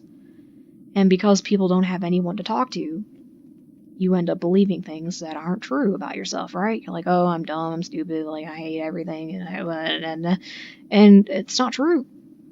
Not true at all. And I just want everyone to realize that. Because the world that I've lived in my whole life, my God. Like, yeah, there's a lot of beautiful things, but a lot of people took a lot of things for granted. And there's so much true beauty and true acceptance and true love and true emotion and power and magic that people don't even know about. Why don't they know about it? Because we're all suppressing ourselves. Right? Like, the fact that we have this internet and everything and all these video games is the best thing ever. Like, I don't care what people say about video games being bad or dangerous, or like, oh, they're so violent or they're so grotesque, how dare. Like, the more, and that's the thing too, even with like all these COPPA laws and stuff about like protecting children, believe me, I am on board with that 100%. Like, emotionally, I don't admit it. Kind of bad at it. I'm kind of shitty with emotions, but for a fact, I know it's the right thing to do. To always, because children are a work in progress, and they're pure, and they need to evolve kind of on their own, but also with a little bit of guidance. And the way that things are going is just like, we live in a world where, like, yeah, we have all this internet, we're able to communicate with each other, and everyone's just kind of clashing together, right? Like, it's just it's a bunch of waves crashing together, and people can, like, look at it and be like, wow, like, look at all this, like, tsunamis and hurricanes and whatever, like, this is bad, this is terrible, like, we need to secure everything and censor it all, and that's not what we need to do. Like, like, I know all these things are sad and horrifying and depressing, but if you can't work through your emotions, if you can't handle love, if you can't handle sadness, if you can't handle anger, you can't handle it, that's not success. Censoring things isn't success. Freedom of speech, no matter what it is, matters. Because we have the choice to not do it. Are people highly influenced by it? Of course. Of course. There are lots of people who are young and impressionable, and they're like, oh, well, if it's cool to be evil, then I'm gonna be cool too and be evil. Like, no, like, but at the same time, there are other people that are gonna kind of tackle that issue in a different way and show their side of it and be like, well, no, that person who made that or said that is wrong, and here's my version of it. You, as an individual, have a choice to listen to everything, deep breath, and say, okay, this is all happening. What is the right way to do it? What is the truth? Sometimes we don't know the truth, sometimes we don't know the right answer, but I think sometimes just hanging on, instead of trying to stop the storm, I think sometimes we just need to hang on and let the storm pass. And just let it hit and deal with the aftermath afterwards together as a group. Because, I mean, I'm all for being an individual, and like, if I had my way in life, I mean, I'd be completely alone on my own, in my own cave or my own island or whatever, and I'd be completely avoidant of all human existence. Like, just everything. I would avoid it all. But, after many, many hundreds of thousands of years of human evolution, the majority of people came to the conclusion that, hey, listen, society working together, it's a good thing. And unfortunately, it's tough when you're in a society that's meant to work together that's not working together. And that's why you have all these dysfunctional families and situations where you're like, okay, why is all this happening? Why is it happening? Because everyone's not working together. The neighbor doesn't come over and say, hey man, what's going on? Are you okay? Oh, well, come on over. Oh, okay, well, let me help you. Let me fix it. What's going on? Instead, we're just at each other's throats, clawing each other like barbarians and animals. The animals are honestly more civilized than humanity is, in my opinion. And humans have amazing potential to make anything they desire. Like, our race wouldn't be so highly thought of if we couldn't make music and we couldn't make art and video games, and even like watching the Olympics and watching people soar to amazing heights and breaking records and doing all this stuff and sharing and traveling, and I mean, like, life is good. is good. It's just, if it's not good, it's because we're kind of stuck in those pitfalls where society doesn't reach out and branch out and doesn't help. And I'm sorry to anyone out there who is struggling with these similar issues. And you don't need to be ashamed of it, and you don't need to be a victim. And quite certainly you don't have to, like, look up to me or whatever. It's just, I just want to I want you to realize that you have the power the entire time. You have the magic the entire time. You are strong. You are smart. You are beautiful. And you can't, if you're struggling with that right now, it's because you can't accept it. There are people who feel so bad that they go two ways. They either go into more of a narcissistic type mentality, where they're a very clingy type mentality, or a very kind of, you can either be a person that hates yourself so much that you kind of let people walk all over you, or you could be a person that hates yourself so much that you walk over everyone else. That's what I'm trying to say is, unfortunately, the victim is just as bad as the abuser, but that doesn't mean that we look at them as being good or bad. We just say, listen, you're struggling with this situation because of this. But once you get out of this, once you change this, once you're in a safe place, you'll be okay. And there are a lot of psychological reasons that are keeping people back. It's kind of the main root of most things. That, I think the mind, the psychology, and the spirit of someone is the main problem, because it doesn't matter what material things happen or whatnot, it's what you truly believe. It's self-limiting beliefs that bring you down, not society and not the things that happen to you. And, you don't if you're in a situation where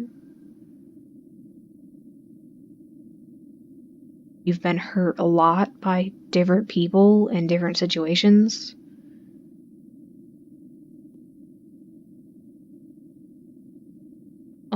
you don't necessarily have to forgive them right away if you're not ready to. But it helps if you see it from a higher situation, instead of saying, oh, they're evil. You can kind of see it as, well, they're extremely ignorant and powerless, and they've kind of let the stress of the world take their true selves over, because I truly believe that every person has a true self. And unfortunately, when bad things happen, the ugly side of humanity comes out, and I do not believe that everyone has a good and evil side. I don't believe that at all. I think it's a choice. I think anyone has the potential to be anything. It's just what you choose to be. You can choose to be a good person, but what defines a good person? A bunch of fame, a bunch of success, a bunch of loving, happy family, or a bunch of women on your arm, or, winning a beauty competition or whatever? Like, is that really success in love? No, because you're depending on other things to make you happy. If you're a person that doesn't need any of it, then you found it. You don't need anything. You've found the answer within you, just being you, just existing. And so these situations, I'm glad they're being expressed, because we need to talk about them as a group, as a society.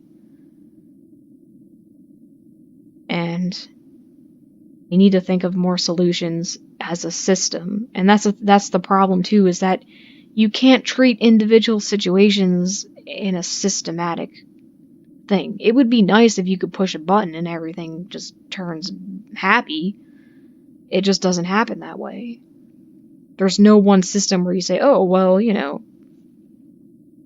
social services will take care of it, or the police will take care of that, or this will, like, you can't depend on certain situations. It would be nice if I can set up a giant situation, if I can set up a program or a plan, a massive major plan to just make everything work easily.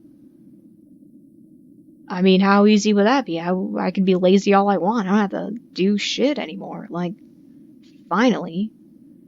However, that will never happen.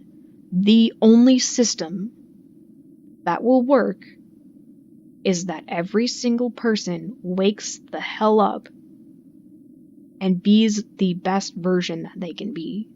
Unfortunately, you can't take other people with you.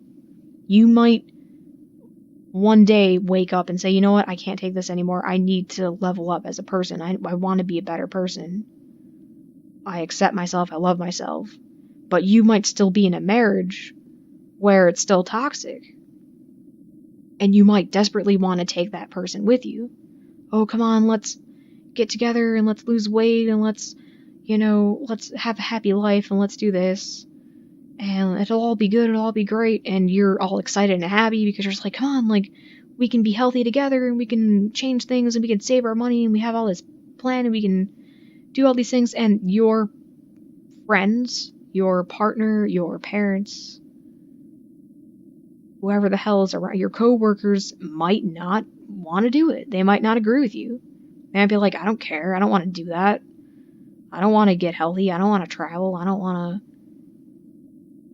to save my money. I don't give a shit about anything. I don't want to vote. I don't want to think.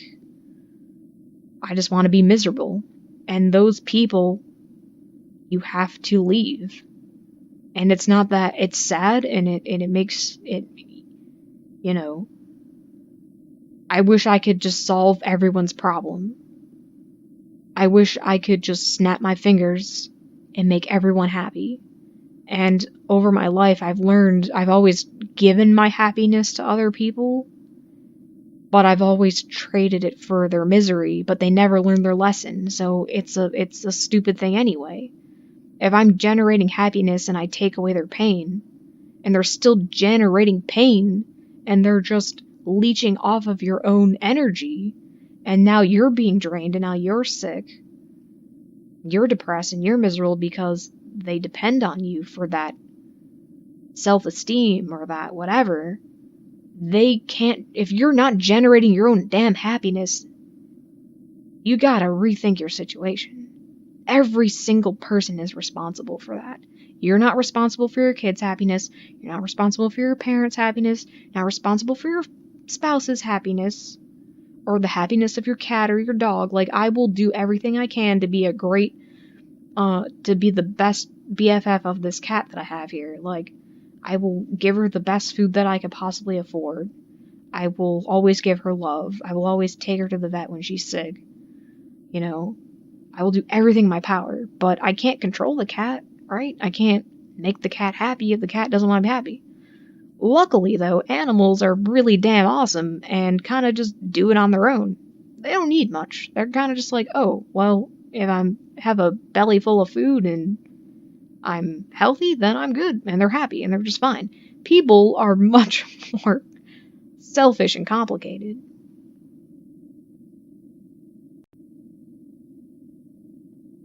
People are people are not satisfied with just having a belly full of food and a good roof over their head. They want self-esteem. People are always looking for others to make them happy, to make them feel worthy, right? Like, you feel like there are people who are just like, oh my god, I'm so miserable, everything's going bad, but oh, I'm just gonna marry this person right away because I don't want to be alone. I don't want to be lonely. Or there are parents who spoil and spoil and spoil their children, and they never let them grow up. They never let them solve their own problems because they're like, oh my god, not my child. My child could never go through that. Oh my god, oh, it's just so terrible. And there are people who are like, oh, well, I need to take care of my spouse. I love my partner. Like, the fact that you love your partner, the fact that you love your family and your coworkers and you're a boss and you're trying to make things right, the fact that you want to do that is amazing. That's great. That means you're on the right path. But once you're on that right path where you want to help everyone, you have to realize that you can't help other people. You can only help yourself, and the only way to help other people is to let them help themselves, is to let them take the responsibility. And little Misfortune here did the right thing by letting it go and saying, listen, I love you, I gotta go now, you have to find your own happiness. And I'm not going to go back in the game and collect all the little things to get that cutscene where the mom's mask falls off. I don't need that, because that's her damn problem. Like, she already lost her daughter. Her marriage is a wreck. That's her choice to make. It's not up to the daughter to make her parents happy and fix their problems. It's the other way around, where the parents have to nourish the child, but it's not 100% up to the parents either. And it kind of goes, it just creates more and more chaos, where it's like you have a family that spoils the child rotten. And now that child, when they grow up to adulthood, they don't know what to do, because they're just like, oh, I don't know how to do laundry, I don't know how to cook, I don't know how to get a job. So they're constantly leeching off their parents, draining them, sucking them dry. Or every time they run into a brick wall, they don't know how to climb over it or how to get around it. So I know I'm ranting. I know I ranted on for like 3 hours or something. I don't know. It's just long overdue because I haven't talked in a long time, and there's a lot going on in my head. And I mean, it's here when you need it, and if you don't need it, it's okay. Right? I don't know. I don't know what the future's gonna bring for me, but I know what it is, because I don't know how to describe it. It's like a feeling in my chest, or like in the pit of my stomach kind of thing. Like right in the center. And it's like there's something that's solid, that's like you feel like you're stable when you think about certain things. And I know it's gonna work. I know it's gonna be okay. And I know in Gris I kind of completely fell apart, and that was the opposite side of where I was getting stuck in. Now I'm back up here now. Or now, when I was talking about earlier, if you've stayed through the rant this long, when I was talking earlier about kind of like this world that's like filled with like water and you're kind of drowning it, you're either drowning in it or you're kind of flying in it. Like, it's hard to explain. It's like think of a world that's just filled with water, right? There's nothing else but water. It's deep, it's blue, it's dark, it's vast, it's infinite, and you're floating in it. But you can choose to either drown in it or adapt to it where it's all oxidated for you, where you can breathe in that water. And a lot of people think, well, that's impossible. It's not logical. You can't breathe in water. We're humans, we're not fish. But if the fish can do it, why can't I? That's the thing. The fish exists. They can adapt to water. Right? There are ways for people to breathe in water. And I'm not saying, I'm trying to be more metaphorical here. I'm not trying to like convince a bunch of people to like go in water and try to like take a deep breath in it. No, please don't do that. Know your human limitations. I'm just saying, metaphorically, spiritually, mentally, imagine yourself in this vast pool of water. Imagine the universe being this giant globe, or this infinite orb of water, and you're just floating in it. And when you choose, you make the choice to say, okay, I'm here. All right. That's right. I'm here. You will be able to breathe, and you're not drowning anymore. And so, because I played both games kind of the other day, and then this day, it's like, I'm glad I got to play this game, and I'm glad I had the opportunity to say it, because it's bringing me back. All I needed to do was just do my Let's Play. And I haven't been, I can't, it's hard to explain without going personally, but I haven't been able to do it. Not because I don't want to do it, but because I physically could not do it. I'm just not, right now, I'm kind of in this weird crossroad area there's a lot of things decaying and dying around me, and there's a lot of things that are new. And right now I'm kind of in a state where everything around me is just decaying. And it's crumbling all around me and shriveling up, and I've always knew it. It's always been decaying. It was always dead to begin with, that's the thing. It's just, unfortunately, I've been trapped living in a dead world, living in a zombified state, living in a world where you are surrounded by zombies, and the only way to survive is to pretend to be a zombie. And that's just kind of the whole life that I've lived so far. And because I unlocked this other idea that's slowly manifesting itself to me, when before it was so damn far away where I thought it was impossible, even though it was right there the whole time. And because I finally realized that it was there the whole time, and I'm slowly learning how to get out of this, and it's just crazy what the frick is going on. It's amazing how it's like right now I'm just seeing, like, I'm right here, but I'm seeing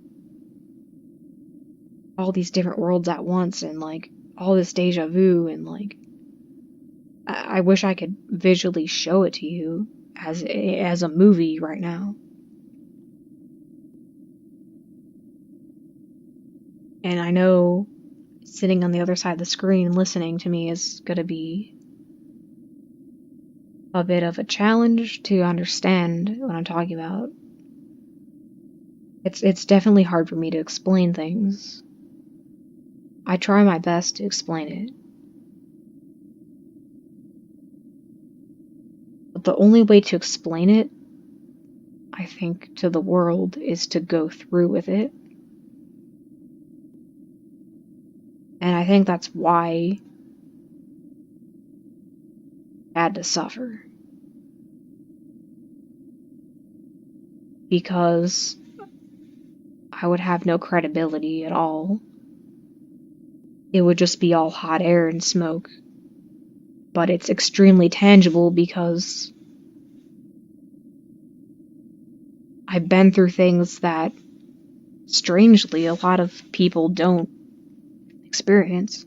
Which is strange, and it's foolish for me to think that, because just because the world that I'm in right now, that's the thing too, like all of us are, right? Like we're on our computers, maybe we're in a library, or we have our own personal computer or something. But because we're all communicating in different parts of the world, it's like your version of the world is very different from mine because of your experiences. And I would be foolish to think, and it's foolish to invalidate anyone's experience, because everyone's experience matters because you went through it, and you've experienced it, and it happened to you. So your way of thinking is valid. It's valid. It makes sense. And then what happens is when other people's experiences come together and there's a contradictory, then that's when people start fighting, and I don't want there to be fighting. I want there just to be like, hey, this is your experience, this is my experience. What do you think? What do you think of the world? And instead of trying to kill everything and destroy everything and be wasting our lives on the dumbest freaking things possible, all of us should be creating and making things and exploring and like having a good time. Like I have lived my life as the most serious person in the world, and I can't believe I'm even saying this. Because the old me would never have agreed with this me right now. And I'm just evolving, you know. I guess we're all Pokemon that are evolving, right? Like the Charmanders, can't believe, like, you know, this Charmander is now oh god damn it, you guys are gonna hate me. What's the second one? I know Charizard is the third evolvation. I'm just kind of blinking right now because I'm thinking of so many things at once. I'm sorry, the second evolvation of Charmander. Or like Bulbasaur and Venusaur and Squirtle, whatever you like. I like Squirtle because he had sunglasses and he was on a motorcycle, and I thought that was badass as shit. And like the original Pokemon, like, was just so damn funny, and like, I don't know, the original TV show just was like so damn nostalgic. And like getting the like Pokemon cards that were like all color pencil and like I think it was like a Butterfree one that I had, and it was just so damn like fun and beautiful. Oh, hello, cat. Welcome. She's coming in and out. She's confused by me. She doesn't understand why I'm a crazy person. She still likes me anyway for some reason. She's like, you know what? You're alright. You're alright.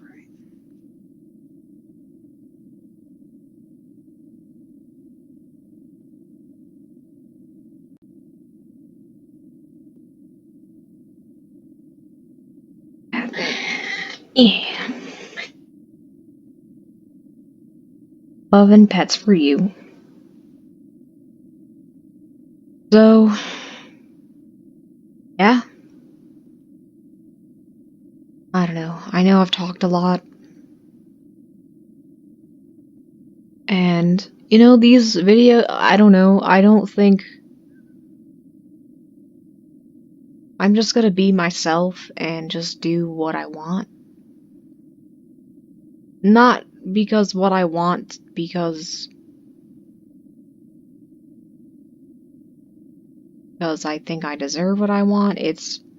I just want to be myself at my true form. And I know I still have a long way to go. But if I can help others do the same thing at the same time. And I have lots of plans too, like, I don't know, I'm excited for the future because I know right now things are not where I don't want to be in this state anymore, and I don't want to be stuck like I've been. It's hard to explain, but everything just kind of broke apart, and I've just been very confined and stuck. And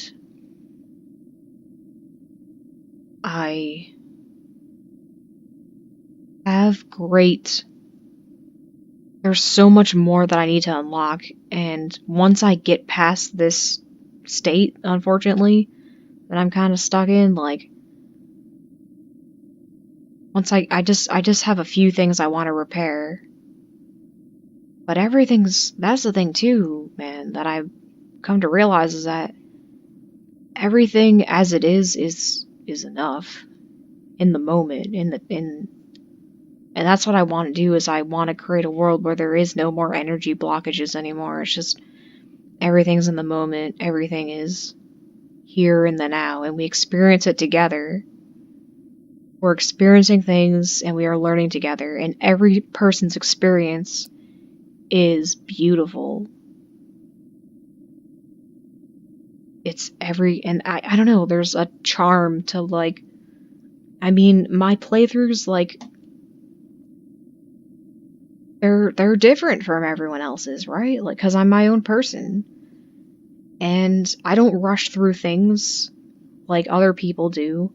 Unfortunately, I'm very slow, and I take my time, and I try to, like, to me, I enjoy everything as much as possible. Because someone spent years and years and years making all this beautiful art, and for me just to fly by it just so I can, like, and not really care about or not really invest my time in it. Like, I love immersing myself, going as deep as I possibly can. It's not like necessarily an enjoyment, it's more like a necessity. I don't know how to explain it. It's like, what else is there? It's just like, it's a natural thing. And even ranting so long afterwards, it's just a natural thing. I don't want to force anything that doesn't need to exist. I don't want to force who I'm not. And I'm never going to do that ever. I am an extremely dynamic person where my personality fluctuates and changes, and I've never been an emotional person, but I've learned to kind of open that. And that's why I'm so thankful to everything I've done. Just, it might not mean a lot to other people, but to me, all this is very personal. And, like, when I'm playing these games and watching these movies, they're not just games to me. It's not just a thing to just sit down and, like, have fun and, like, move on. To me, it's like immersing yourself in other people's brains and minds and learning as much as possible and healing and evolving and sharing and communicating. And that's the thing too, I'm so excited for the future because, like, I've been in a chapter where it's so isolating, and I'm trying to let it be born, kind of nourish this little baby, and kind of kept myself in the shadows for a while just to kind of heal. And then after healing, I completely died all over again. And it wasn't by choice, but it happened. And then trying to regenerate and heal yourself all over again and being frustrated with, well, great, now I wasted more time. But I do get solace from these little symbols and signs that keep appearing.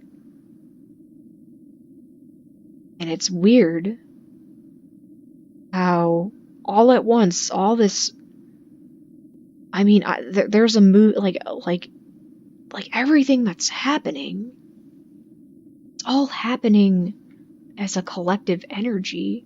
And yes, I'm an individual, but there's a greater collective energy it's like a theme that gets passed around.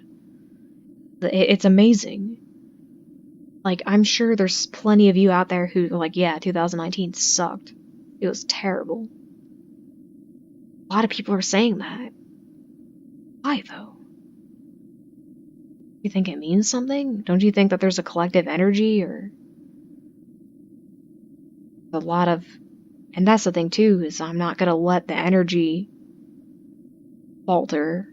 I'm not gonna let it die. Just because it's killing everyone doesn't mean it's gonna kill me. Like, I'm going to heal and make everyone else heal with it. I'm not gonna let people fall down into despair or into the depths of just turmoil. I'm not gonna let it happen. No way. I'm a lot stronger than I ever thought I was. It's and I'm sorry that I put my body through this, but I've confirmed a lot of different things. And there's a lot I don't know yet, but damn. Really weird. It's really strange. I'm either a normal person in a strange world, or I'm a very strange person in a very normal world.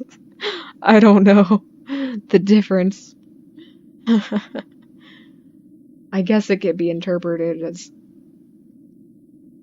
either way. But let this continuation of the year be a cleansing year, where we can slowly let go of our indulgences, where we can accept who we are, where we don't have shame and guilt anymore, and where we treasure what we do have instead of complaining and feeling sorry for what we don't have. So, as terrible as life was lived out in 2019, I do have the confidence, and I know there is something much greater and more awesome than I could have ever imagined, and I've only scratched the surface. And there really is a Mr. Voice out there for everyone, kind of guiding us along, but that voice also needs your help too. It can't do it alone. And every single person out there deserves... Actually, and I'm sorry, I keep getting that messed up. Every person doesn't deserve anything, but we don't deserve... But at the same time, that doesn't mean we deserve unhappiness either. So it's kind of a contradictory statement. Nobody deserves anything, so that applies to the good and the bad. And, since it doesn't apply to the bad, that means others who are having it good can't use other people's misery to support their own. I don't know. I'm trying to not be so overwhelmed by it all, because I know it's all happening and I can easily make it flow. I can produce things at a very quick, extremely quick pace. However, there is something back that's very time-consuming, and I think that's my own perfectionism and not accepting what is broken.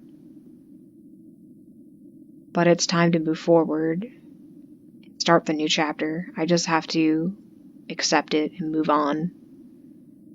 And I know things aren't going to be perfect, and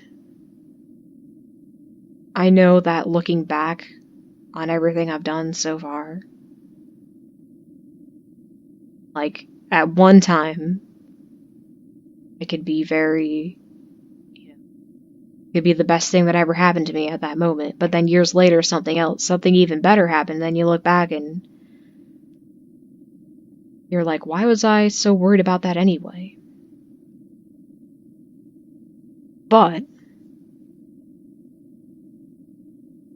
however, I also don't want to look back on the past and treat it like it was nothing, when at the time it was something.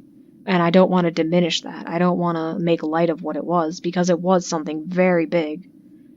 It's just because I'm stronger now, because I've leveled up. It just seems so easy and simple, but I don't want to dishonor the past and the other versions of myself. I don't want to dishonor it and be like, well, this is shit, so therefore I need to destroy it because it's terrible. I think you just have to accept it all, right? I think that's been my biggest problem my whole life, is not accepting anything that wasn't the way I wanted it to be. and trying to change and fix everything and realizing that life isn't really about dominating, it's about accepting and generating more.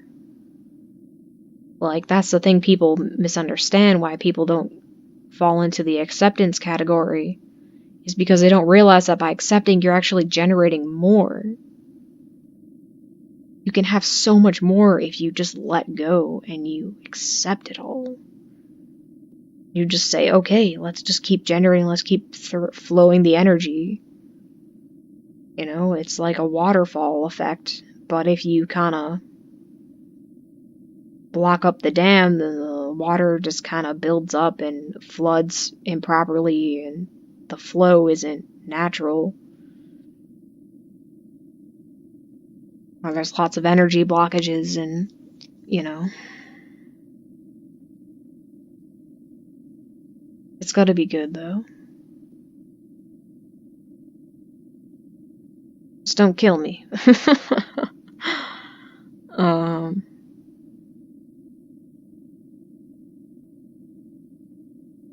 can't die when we haven't even lived yet, you know? Everything must heal. The only way to get anywhere is to heal. So, with that being said, I should probably stop. As much as I want, I could probably keep talking about anything, honestly. But let's give it a final close. With that said, thank you, Little Misfortune, for being on the journey with me and being a brave little girl. And, yeah, I liked it. I enjoyed it.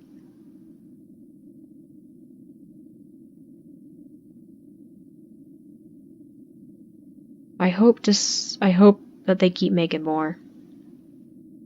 But it's up to them. And with that being said, thank you all for being here with me, watching this, learning, listening. And I'm excited for the future, because once I get over this part, once this part is finally just at its acceptance and submitted, then so much more opportunities will arise. And it's going to be a brand new chapter. And I see where this is going. I can kind of envision it, and I kind of understand it. I understand what the grand master plan is. But, yeah, life has really put me in a direction I didn't want to. I've always wanted to rise above it and skip all the steps just to be at the top and just start fixing everything. But I know that's not the answer. I know in order to level up, we have to actually earn the experience first. And it always pissed me off, because I just wanted to be like, you know, level 100 right away, just so I can just save so many people. And there are so many opportunities that I missed.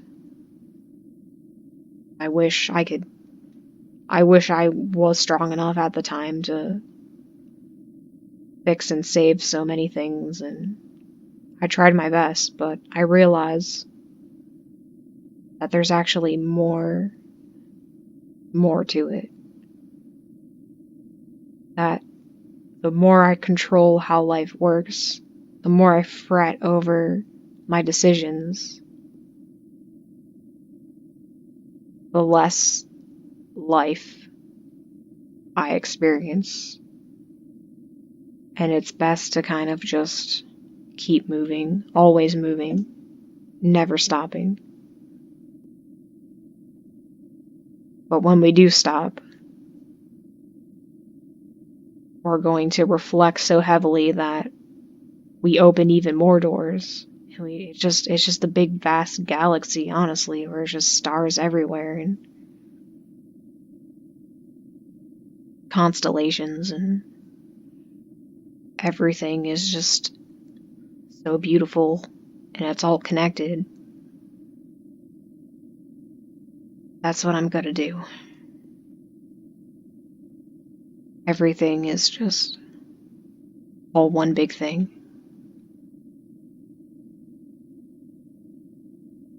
Like one big galaxy with just billions of stars.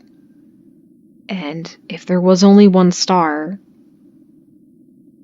the world would be, the sky would be quite, wouldn't be as beautiful, right? It wouldn't glow as much. Wouldn't be much to look at, but because there's billions of stars, all kind of working together, when you look up, there's just, the whole sky is just glowing. And that's kind of what I want the Earth to be like, especially with humanity. It's one big, beautiful, glowing galaxy. Alright. Thank you again. I'll see you in the next one.